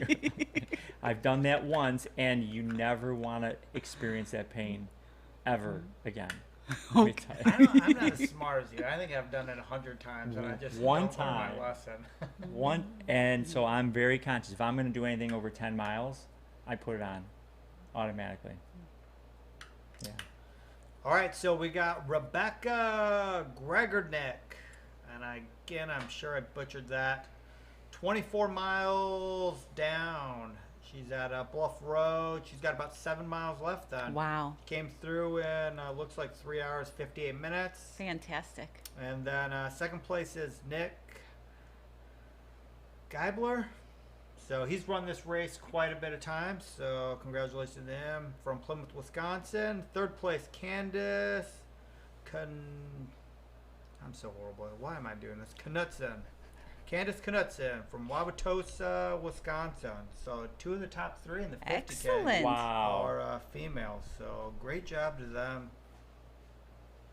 And we have we probably have about 12 people through Bluff Road. They just have that last little 7-ish bit. mile Okay. Nordic section on the 50K. So great job for them.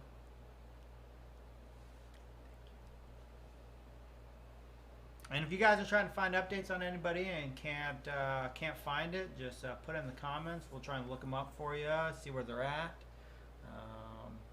But back to the med kit.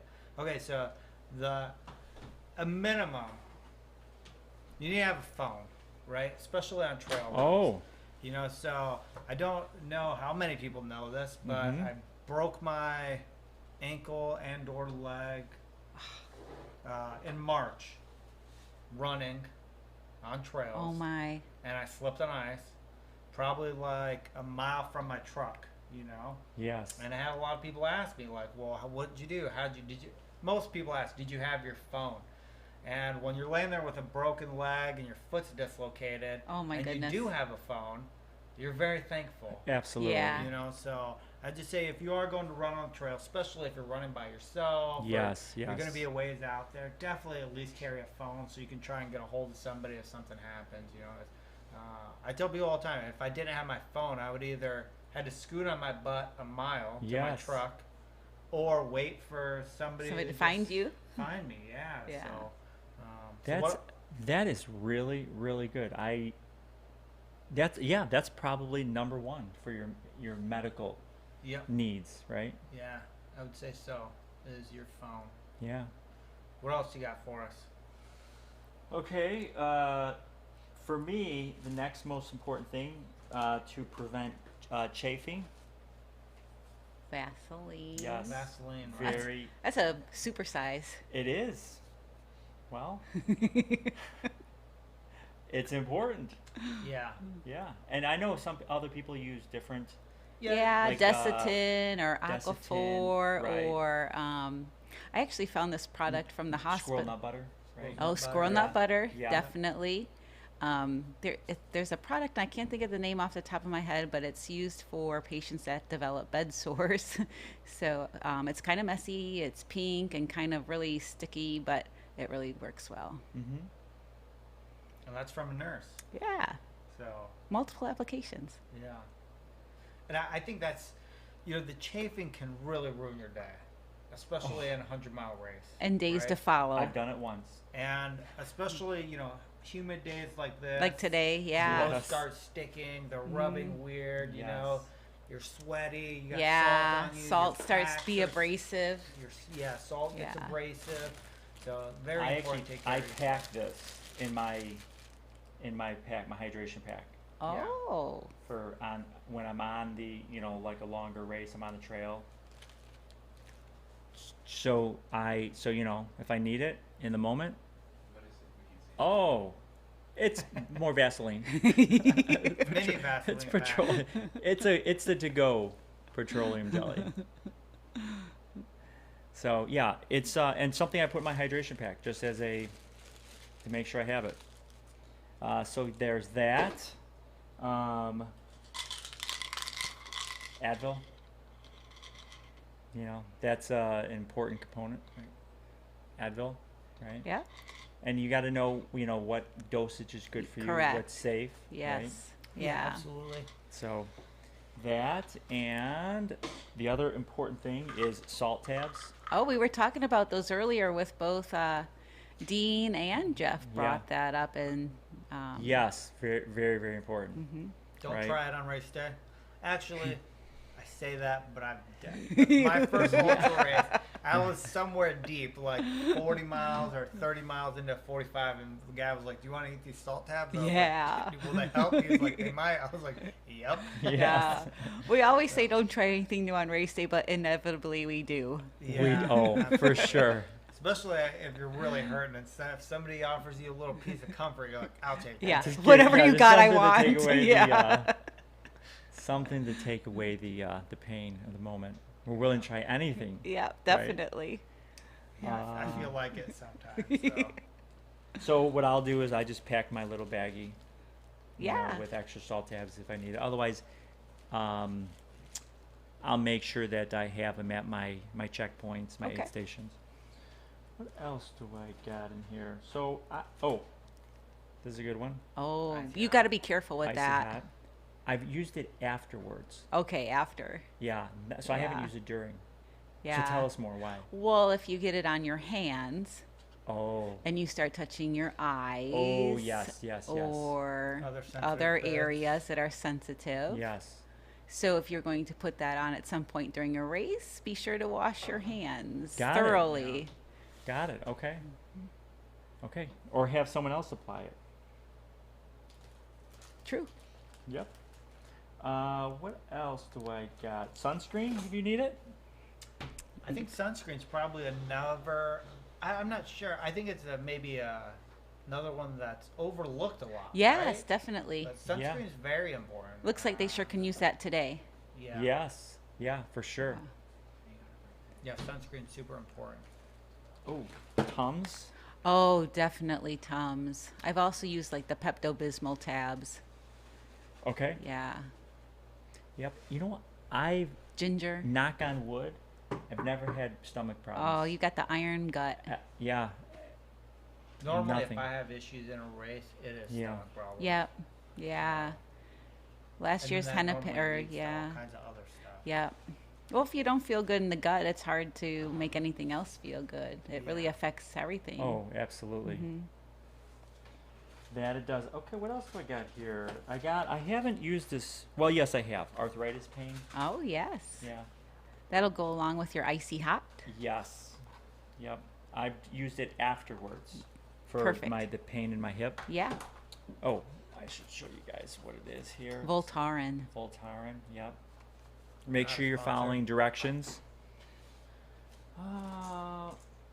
So this is what I carry my Advil in. Just a little to go. Load thing. up in your vest. Yep. Yep.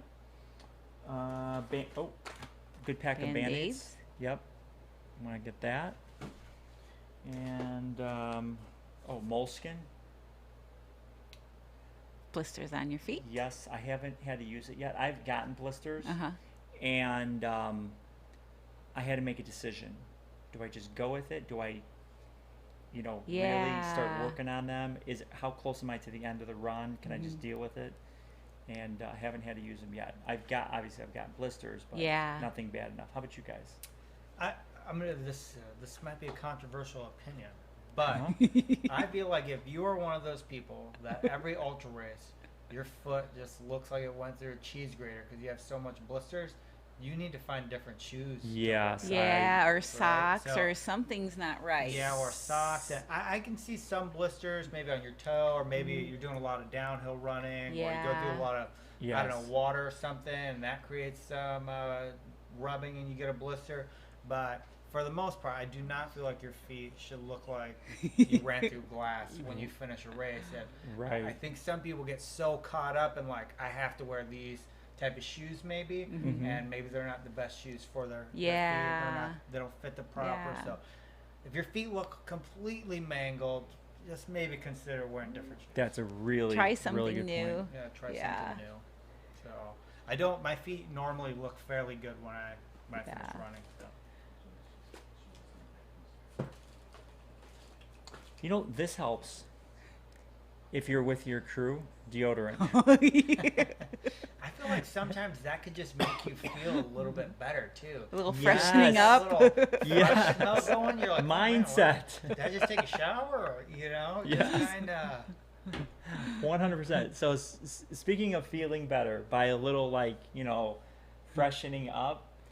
When I was at my last race again, Greg, I'm gonna brag on Greg again. He, what did he do? He gave me a little mini toothbrush. Yes, I've heard that. And it had a little toothpaste on it or whatever. Yeah. And he goes, go ahead, just brush your teeth, right? Take 30 seconds, brush your teeth. And yes, it was wonderful. And the second thing he did was he got some baby wipes. Excellent. And he goes, come here, let me wash your face. And I'll have to look for the picture of it. But there was like a before and after picture where after he wiped off my face, all the grime off, I was just like, oh, that felt so good. You know, after, you know, doing 150 miles. Yeah. And you're out there for, I don't know what it was, like 50, 60 hours or something like that. Cleaning yourself off a little bit, brushing your teeth, a little bit of deodorant. Ready to run You're another almost, 150, right? You're almost completely fresh again. And it really does make a big difference. Again, it all affects your mindset. Yeah. I mean, by that time you've got sunscreen on you. You've probably got goo or gel on your face. You've got salt. Caked, yes. Yeah. You've already sprayed yourself with whatever hydration drink you have. Definitely. It's stuck on your face. You know what I mean? You just feel like a mess, you know? And if somebody wipes down your face or the back of your neck, you're just kind of like, oh, man, I feel a little fresher. It really does. Yeah, it definitely makes a difference. And that is, for crews out there, this is a really good tip. And crucial timing too. Crews. Perfect timing to update the crews on that. Especially, I think probably as you transition to night, you know, maybe if you got an athlete out there, Yeah, they wipe might be that sweat off. changing and wipe that sweat, get that stuff off. That is a great let idea. Them get fresh clothes on, head into the night. It's gonna cool down too, right? We know it's gonna cool down. You're probably going to want to change out of your sweaty clothes when it does cool down because you are going to feel way cooler if you leave them on. So good time to change clothes, you know, as the sun drops, wipe your athlete off, maybe change their socks and keep them going. You know? Yes. That's such a great preventative tip. maintenance type stuff. Yeah. Right? Yeah, and it does really make a big difference. I mean, I remember, again, it's like fresh in my head how much of a difference that wipe down made. So crews, if you guys are watching this, or if you're going to be crewing somebody in the future, or if you're going to be crewing in the future, some baby wipes, deodorant, find some deodorant, find some throwaway. Yeah, I know what you're talking toothbrushes. about. It the toothpaste is like right in the brush part. It's right in the so brush. It's a little drop. Yeah, Yes. they're Like a so little disposable. Yeah. Travel disposal. And the same thing, you're drinking a lot of like sugary. Yeah, stuff, that feels good. Gels, you know, your mouth starts feeling itchy. Yeah. So. Yeah. Chapstick too. I'd say chapstick. I am a chapstick hoarder. I have a few. I usually have one in my pants pocket and one in my vest pocket just to make sure I have what I need out there. So I have. This is what I'll use. The Carmex. Yep. Yeah. I feel like you don't need chapstick till you need chapstick. And then you really need it. Yeah, and then it's like, oh, I need some chapstick right now. And it does matter, and especially for if it's really sunny. So for me, if it's really sunny out, putting it on a little bit ahead of time. The with the chapstick with the sun. The SPF. SPF. Yeah. Yep. Yeah, because you don't realize it, but yeah, your lips will burn. For sure. Yeah, I'm a big fan of tape. I have. You like the tape? I have another one. I have another one. Wow. Maybe you should give one to Juan. You need one? I'm a catch-up guy, right? I just like stuff to go wrong, then trying to figure out how to fix it. Well, let me know. Bug spray, or Yeah. Yeah, speaking of the bugs, there were quite a few posts on Facebook concerned about, we talked about the deer flies and the ticks that are out there at this time of year, and some strategies on how to kind of stay free from those. And I think with the ticks, there was some tape ideas and then some spray. It starts with a P, but I can't remember the full name. Perithrin? Yeah, I think it is. Yeah.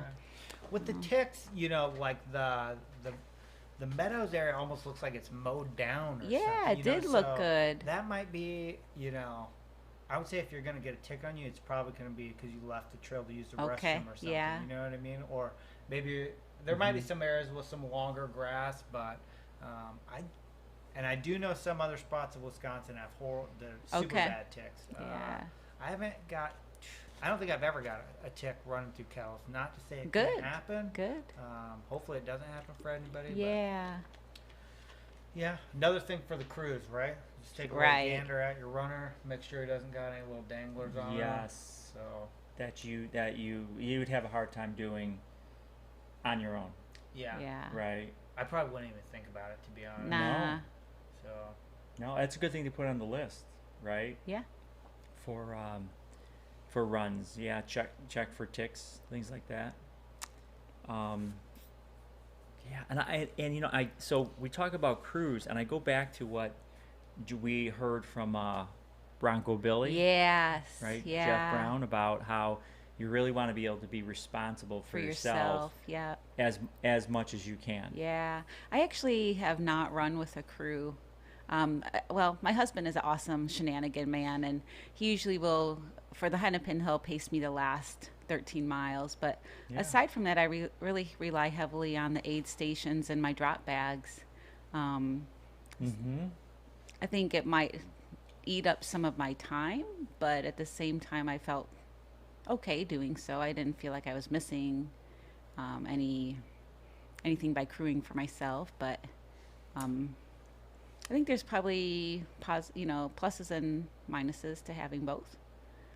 I rely pretty heavily on my your crew. Yeah, normally with like my nutrition, my food, giving my bottles, stuff like that. But to add to Jeff's point, I am mentally ready to move through an aid station without my crew. Yeah. If that makes sense. Yep. So if I were to get there and they wouldn't be there, you're okay to go. I'm fine. Yeah. It wouldn't. I'm not. Yep. It's more of a convenience for me, and not a necessity. Yeah. To kind of go back to what he was saying. Like if I got there and they're not there, I'm gonna get whatever I need out of the aid station. Then I'm gonna move and I'll just catch up with them another time. Yeah, because like we've already talked about, the aid stations are fantastic. The volunteers, they are ready to help you with whatever you need. We even saw it on one of the videos. The runner was coming in and the aid station volunteer said, "What do you need?" So they're ready. They're ready to help you succeed. And I did run 100K with nobody. Yeah. I didn't have no crew or drop. I didn't have any drop bags actually either. I just whatever I started the race with, that is the only thing I had. How'd it go? And it went super good, but I wish I would have had a second bottle. So there was a point there where I completely ran out of water. Oh wow! So that was not that good. You can only carry so many gels with you. Yeah. So at some point, I'd eaten all those gels. So the only nutrition I was getting was at the aid station, and obviously drinks. Right at some point, you're gonna drink whatever drinks you have, and you're just drinking whatever the aid station. So It was different, but you know, looking back, it was You kinda live to cool tell about also, it. right? Yeah. You know, like Yeah. you don't have to look for your crew or anybody when you get to the aid station. 'Cause Yeah. there's no one there. You just show up and you're like, all right, fill my ball. All right, see you guys later. So, Yep. Yeah. it was fun. Yeah. I think I enjoyed it. You know? Again, it's a challenge. I like the challenge. Yeah, I definitely. do too. You I know, like I the like- self-sufficiency as well. The last 50 I did a few weeks ago. I packed everything. Yeah. I had everything in my hydration pack. I even brought along food. I packed. I made some rice, bean, and avocado burritos. Yum. They're so good. Oh, and you just you just get energized after eating something like that. Yeah. And my hydration pack was filled with water, so it was 2 liters. I did top it off at at the halfway point, just so I felt comfortable. Yeah. Getting all the way to the end, and I also did have my own tailwind. I had little packets that I just refilled, and I had to refill my handheld one time. How do you feel about, or how do you like eating something? I'm not gonna say meal, but almost food. Like, yeah, super food. You know. Oh So yeah. you like it? Oh yeah. Yeah, I prefer the especially food in over later gels. miles. Yeah. Yeah. Just Yep. hammering down some real food. Huh? Oh yeah. That's good. My favorite is peanut butter and jelly. I feel that goes down easy. It's something that can carry easily. Doesn't go bad. No, right. Might get a little smushed though, right? I use a tortilla. Oh, a tortilla. Yeah, so you roll it up in a tortilla. Yeah. Oh, okay. Yeah, that'll work. Got it. And then do you put it in Foil. foil? Got it. Okay. Yeah. Otherwise, it'll get humid and damp, probably. Huh? Then it does get kind of gross and mushy, but the foil keeps it nice. Oh, okay. Yeah. I had a new cookbook that I'm eager to try some recipes out of. It's gosh, now I don't even remember the name of it, but it's fuel something. Okay. Anyway, there's a bunch of great recipes on portables to take, and it's actually the author of the book was worked with some cyclists, and they were, they would watch how their performance would change with, nutrition that came from real food versus gels. Oh. Especially when they got into their longer rides. There were some great things with like a sweet potato and rice, like little, with the wonton wrappers. Yeah. Some rice ball recipes in there. So I'm eager to try some of those out. I like the food. I do too. Yeah. I do too. The race that I did, where was it at? Pot. Meatball sandwiches.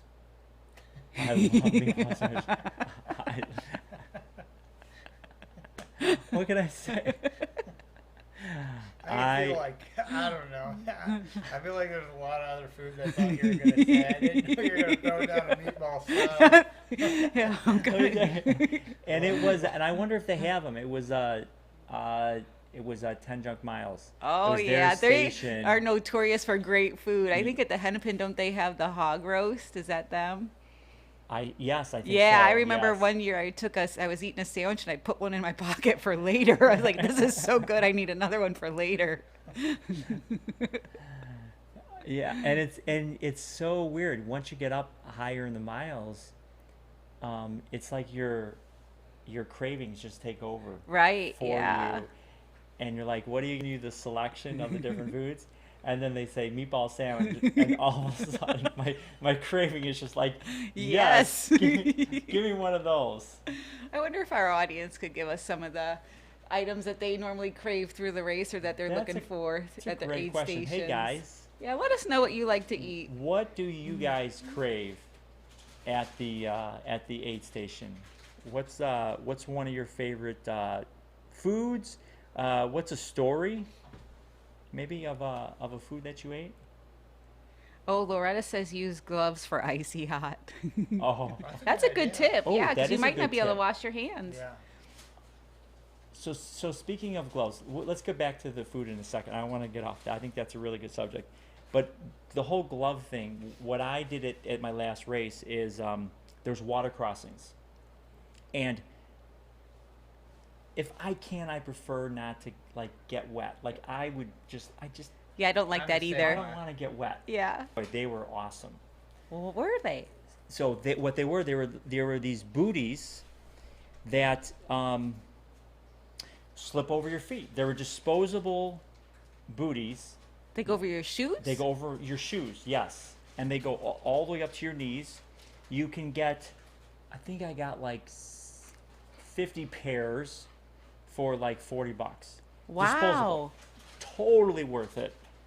Now, once it starts raining and the mud takes over and it's just your feet are wet anyway, well, then you don't use them. Then you don't use them. But for the first, I don't know, like 70, 80 miles, I had dry feet the whole time, and that's a. So me, did you just keep those on when you went through the crossing, or were you able to continue to run in them, or how did it work? You can't run in them. Okay. As soon as you right before the crossing, it takes 30 seconds to put them on and take them off. You just slip them on. Nice. Go across. They go all the way up to your knee. So as long as the water is not above your knee, you get to the other side. You slip them off, and then you just fold them inside out, and then you put them in your pocket, and then you throw them away at the next stop. Almost probably like a cast sleeve. Yes. You know? Yes, that's a great way to describe it. Yes, it'd be like a cast sleeve. Yeah, when I had my cast, I'd have to put that cast sleeve on. And for water, like waterproof, yeah, to keep take it dry? to take a shower, so my cast That's exactly, yes. Yeah, that must be what it is. Pretty, yeah, probably is. Yeah. And because the top kind of tightens around it does. your They're thing, blue. They're like a blue kind of see-through. I bet it's similar. Great tip. To a Oh. cast sleeve. And I got it from, I think, Coach Loretta. Yeah, she said there's an autumn checklist on our website, Ornery Mule website, for ultra packing. Awesome. Ultra marathon checklist. Oh, here we go. We got some food items. So Erin Montgomery says she loves pickle roll-ups and hot dog no bun. Jeff, he likes boiled little charmer potatoes. Those are all good things. Ryan, I know he liked the pickles with sriracha. Yes. You know what? I'm gonna Pickles have to try are good, that. but I don't know about the sriracha. I'm gonna have. I love sriracha. I do too, but might cause a little stomach problem. Well, not for you. You have iron Probably gut. not. Yeah, because I have. I mean, I'll eat hot peppers all the time at home. I eat them with everything, and I put sriracha on a lot of stuff. So I just never really thought about it, like sriracha during a run. But if it would help, here we go to whatever helps. I don't know. I'm gonna try when I Might get help home. clear my sinuses. Yeah, right. If anybody can bring us pickles and sriracha, I'll try them right now. In fact, so speaking of, back to the whole food thing, right? Yeah. So speaking of food, I'm at the last race, and again, going back to the whole craving thing, it's a 10-mile loop course, and I'm back at my my home aid station, and they go ask, what do I want to eat? What do I want to eat? And I'm just like, you know what I have a craving for? Chocolate chip pancakes. Chocolate chip pancakes with syrup, and they go, what do you want to drink? I go, orange juice. And they're like, okay, we don't have any of that. Second choice? We don't have any of that. I said, guys, that's what I want. I said, chocolate chip pancakes. And as I wanted them so bad that as I'm going past the start-finish line, where they have a main aid station, I go, if anybody can bring me chocolate chip pancakes with syrup and orange juice, I will give you $50. Oh, were your $50 broke? No, my crew got it for me. My crew went to McDonald's, and they brought back chocolate chip pancakes. Nice job, crew. With syrup and orange juice. And I'm telling you, that was the best. It was so, so good. So thank you guys, if you're listening. I still remember it to this day. It totally made my day. Mm-hmm. And something like that can, right? So, yes. like if you have the opposite experience where you're like, I want chocolate chip pancakes or whatever, and they're like, we have this peanut butter Cliff Bar, and you're like, no. No. You know what I mean? And you know, maybe you convince yourself to take the peanut butter Cliff Bar with you. You know you're not going to eat it. No, you know? exactly. So yeah, that is. Sometimes that can make the world a difference. Just so you keep eating, really. You know, keep putting calories Exactly. And of course, I mean, think about it. Chocolate chip pancakes with syrup and orange juice. That's like the best. That's got everything that you need. So if you had to choose between your chocolate chip pancakes and orange juice or meatball sandwich, which one would you take? And a what sandwich? Meatball sandwich. Well, I had them both, so I don't have to choose. I got the chocolate chip pancakes and orange juice at my homemade station. And when I was halfway through the loop, I was able to get my meatball sandwich. Oh my goodness. That's what's so great about ultras. You get such a good variety of food. It's amazing. When you run like a marathon or a 10K, you get a gel or a banana, maybe an orange. Wah, wah, wah. I like being surprised. I like showing up to aid stations. You know, one's got like quesadillas. Yeah. Yes. One's got like soup. You know. Yeah. Another one's got whatever, and you're just like, oh wow, that's kind of neat. Yeah. I think our aid stations in our book also were noting that they were going to have some special surprises. We talked about the s'mores. Fireball. That one I'd skip. When we get done here, in 40 minutes or so, I'm going to start driving to all the aid stations. What do you guys got? So, Michelle, can I have a bib? Wait. Late start. I think I brought an extra bib. Will they know the difference? Not if it's dark. What did I bring? I know I brought a bib in here somewhere. Anyway. Speaking of bibs, okay. I'll give you another update. The 100-mile leader, Rachel, is through the Highway 12 outbound. Nice. Just under 78 miles. So wow. She's passed through there in 13 hours. Wow. So she has about another little over 4 miles till she gets to Rice Lake, which is a turnaround on the south end. And then she'll be heading back north in the last segment of the race to try and finish. So that's awesome. Yeah, she has under a marathon left, you know, so about 22 miles to go. And you know, once you get to that point, okay, so I can speak from my own experience, right? Once I get to a point like that, I feel like, okay, I got this. Yes. Right? And in all fairness, when you're running that fast, Juan, right? You're the speedster, right? What are you thinking? Get her done. Yeah, I think you're starting to. I think you're.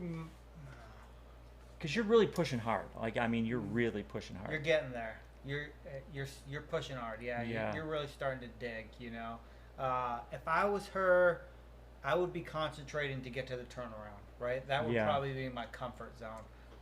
Once she gets to that southern turnaround, she's gonna have seen the whole course. Right. At least in one direction. And for me, mentally, that would be where I'm at. Like, okay, I'm heading home now. Right. I've reached that southern tip. I'm heading home.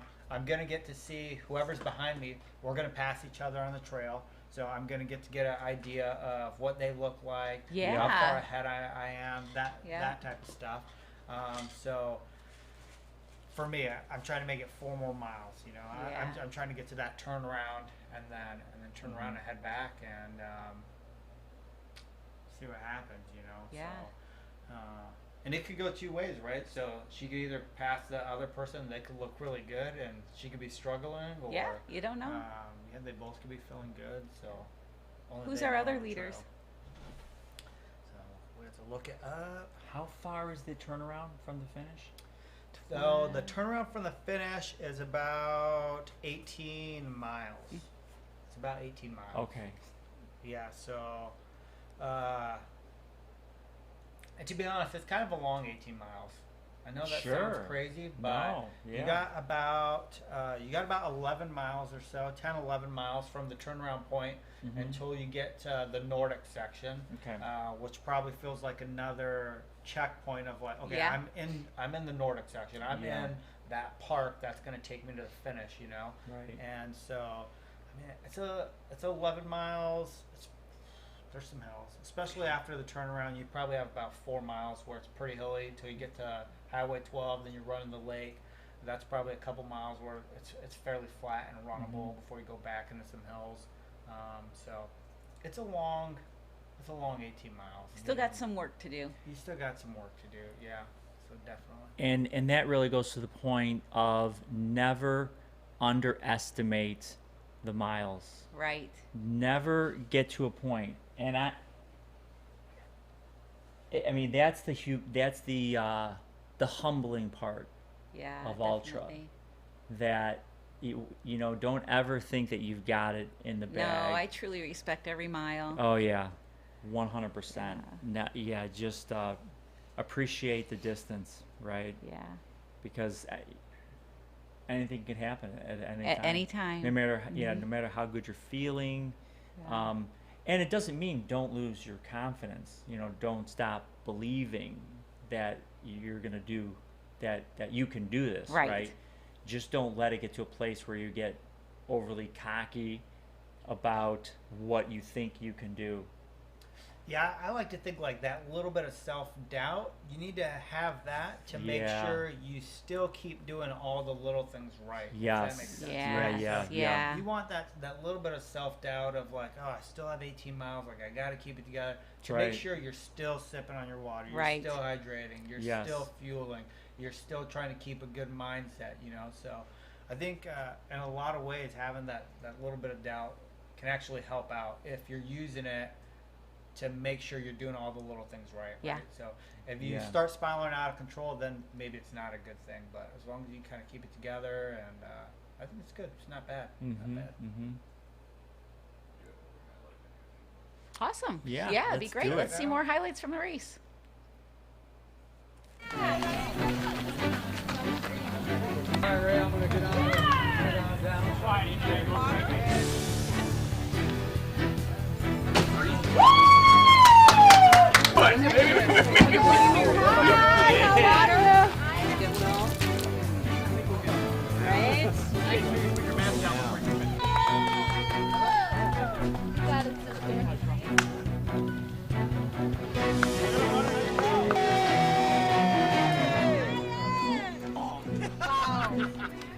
All right, thank you for being here.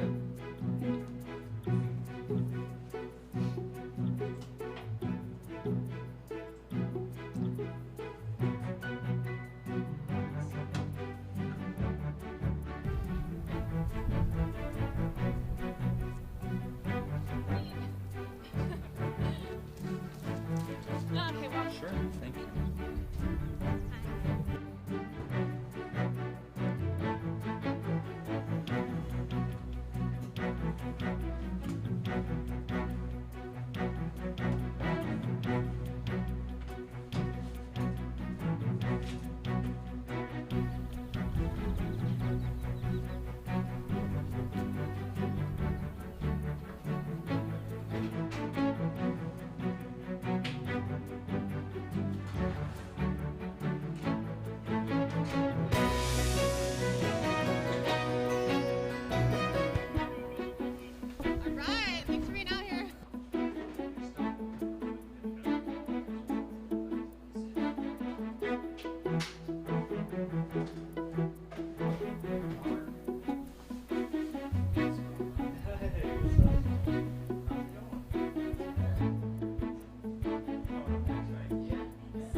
like what you're watching, you can help us out a lot by buying stuff on our website at ornerymuleracing.com. We got lots of cool swag. We have Ornery Mule Racing headbands. This is the limited edition Kettle Moraine 100 headband. It fits your head perfect, keeps sweat off of it. We have the Kettle Moraine flag. We have a pride flag. We have these 25-year anniversary hats. And we have lots and lots of great swag. So head over to ornerymuleracing.com. Thank you. Hi, I just wanted to tune in a little bit and kind of talk about what the runners are going to get and what they're going to see at the races. Right now, I'm actually in Crystal Lake, Illinois. I'm at my store, Ornery Mule Racing Trailhead, and this is the Dirt Trail Running Podcast studio. And I'm here with, like right behind me is a painting that I did. And the painting's the special logo that we had made for the 25-year anniversary of the Kettle Moraine 100. And I just loved it so much that I wanted to paint it on the wall. And so all of the runners are going to get that on their shirt. So the shirt's a really nice soft tri-blend. That's the Ornery Mule Racing brand. So this is the shirt. We have male and female specific shirts. This is something that you could run in, or it looks great going to a party, but the tri-blend is nice because it doesn't show sweat as much. It's like moisture wicking. It's just really comfortable, and it's a really nice shirt that we think that all of the runners are going to enjoy. And then the runners are also getting custom bibs, and these are bibs that I designed. I'm super proud of how they turned out. So this is the 50K bib, and everybody gets their name on their bib. This is the 100-mile bib. And then we have the 38-mile fun run bib. So this is Linda Lopez, who's actually at Tamarack Aid Station. She was going to run the 38-mile fun run, but Flatlander Running Club out of Chicago decided to run an aid station, and Linda and Carlene are running the station. So they're going to run the 38-mile fun run next year. And then this is the 100K, which we have an amazing 100K course. So the runners, they're running for their swag, and they get a belt buckle. And so you're running in the kettles, and we've always gave a copper kettle for the 25 years that we've been putting on the race, but copper kettles were getting really hard to get. So we switched to a copper belt buckle, and it has the owl eyes, because people are just so focused on getting the finish line. So I don't know if you can see really well. There's just like super focused eyes, like they're after getting that belt buckle. So really gorgeous, designed by Leslie Mitchell. And then Leslie Mitchell is hoping to run her first 100K, and she really wants to earn the medal that she designed. So this is for the 100K, and it's got the little wings that come up, and it's also copper with the owl on it. And then we have the 50K runners. It's a point-to-point 50K that you start at Scuppernong, and then you get this sugar skull designed owl. So yeah, just really cool. There's like little pine trees in there, sun and moon, like all the stuff that you're gonna see on the kettles. Gorgeous. And then the 38-mile fun run, that's a really great race because it starts at the 100K point. The 100-mile runners come in and they're like right by their car, and they have to go back out for their final 38 miles. It's a really great spot to get past. And with the 38-mile fun run people coming in, it gets a lot of new energy into the course. So it's really nice. It's a non-competitive race. People can start anytime after 5, and they get this, and it's a bottle opener. It's got a really pretty ribbon that goes with it. So we like to design gorgeous swag, and we carry Ornery Mule Racing headbands. So that's something that's our own brand, and you can buy it at running stores around here. If anybody's listening with running stores anywhere, we do sell wholesale to them. And you can also buy these on our website. We have lots of different styles of headbands. They're a great pattern. They fit everybody's head really well. They keep the sweat out, and we just have gorgeous, gorgeous designer.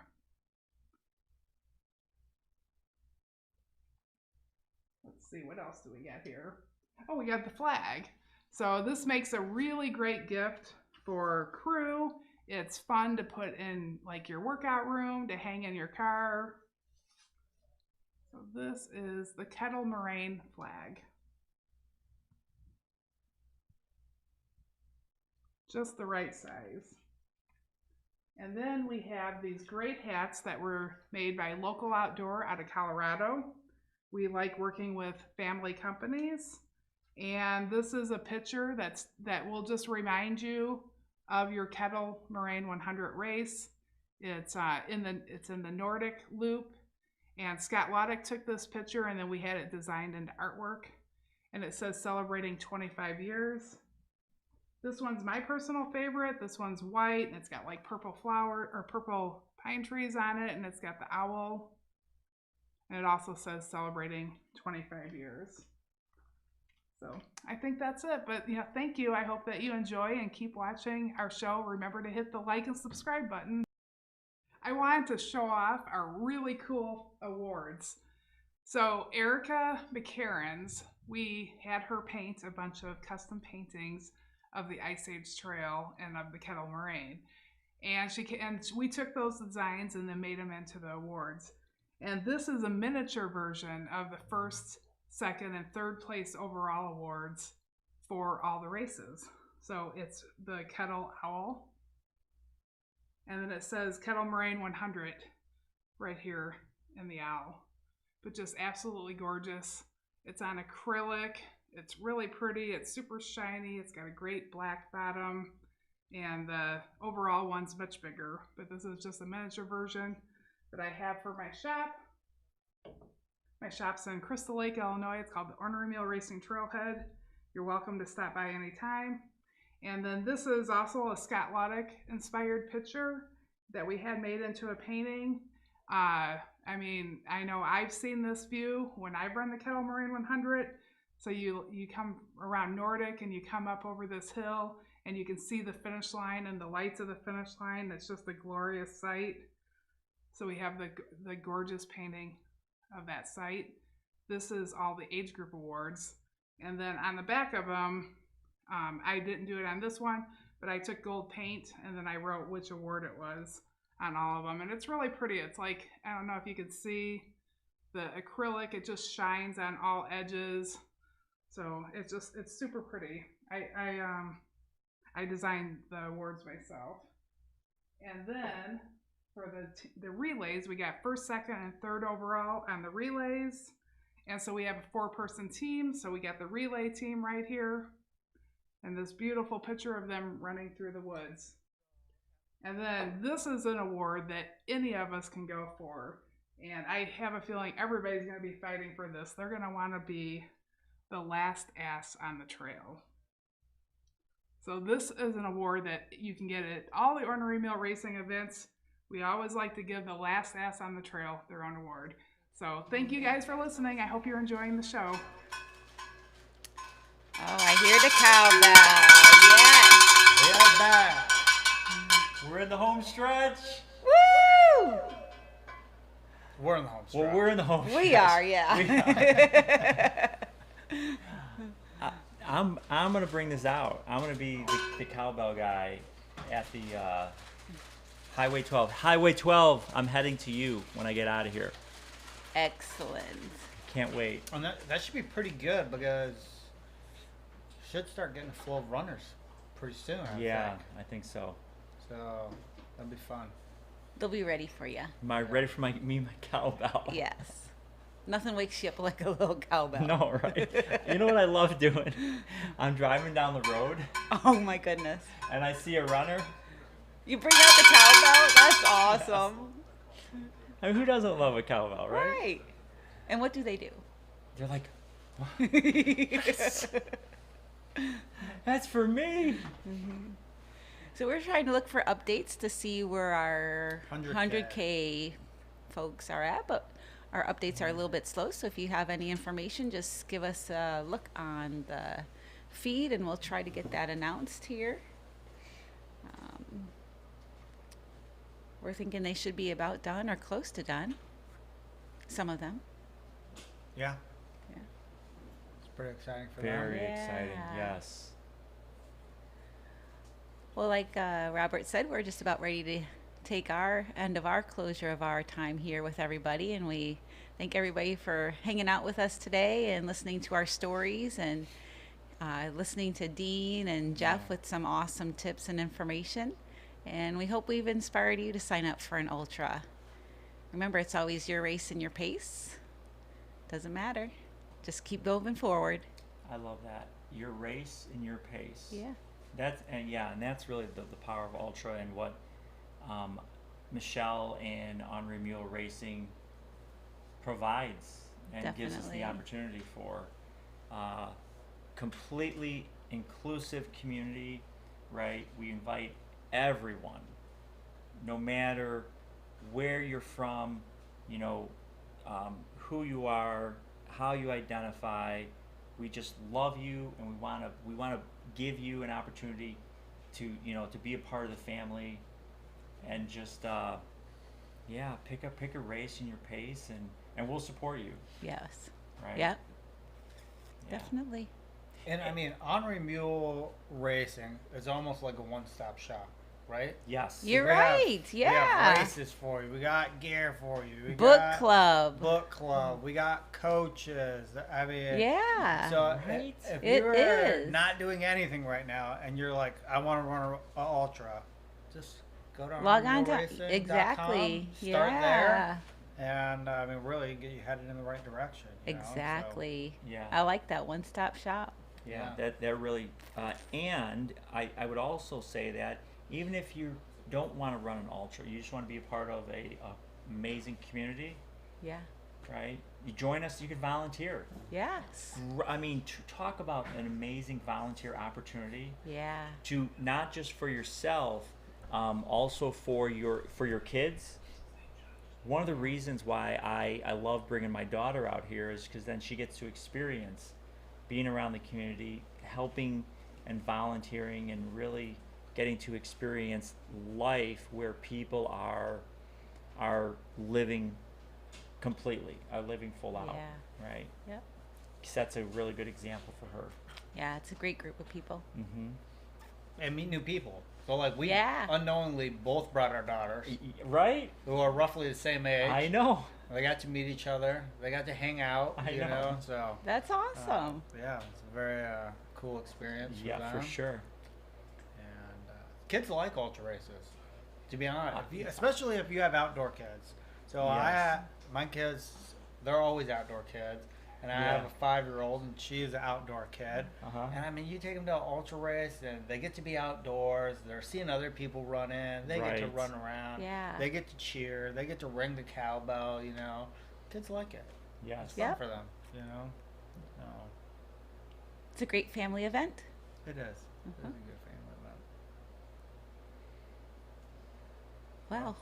We've covered a lot of ground today. We have. So let's for those of you who are tuning in, do you guys have any questions for us? Is there anything that you'd like to know about us, about Ultra, that maybe we can we can share with some of our final words, our final tips? Well, thank you, Coach Loretta. She's given us an update on our 100K unofficial results. Indicate Jill Wojta, Wojta, sorry. First place overall 100K. Wow. Way to go, Jill. Yeah. Awesome. Thanks, Coach Loretta. Appreciate that update.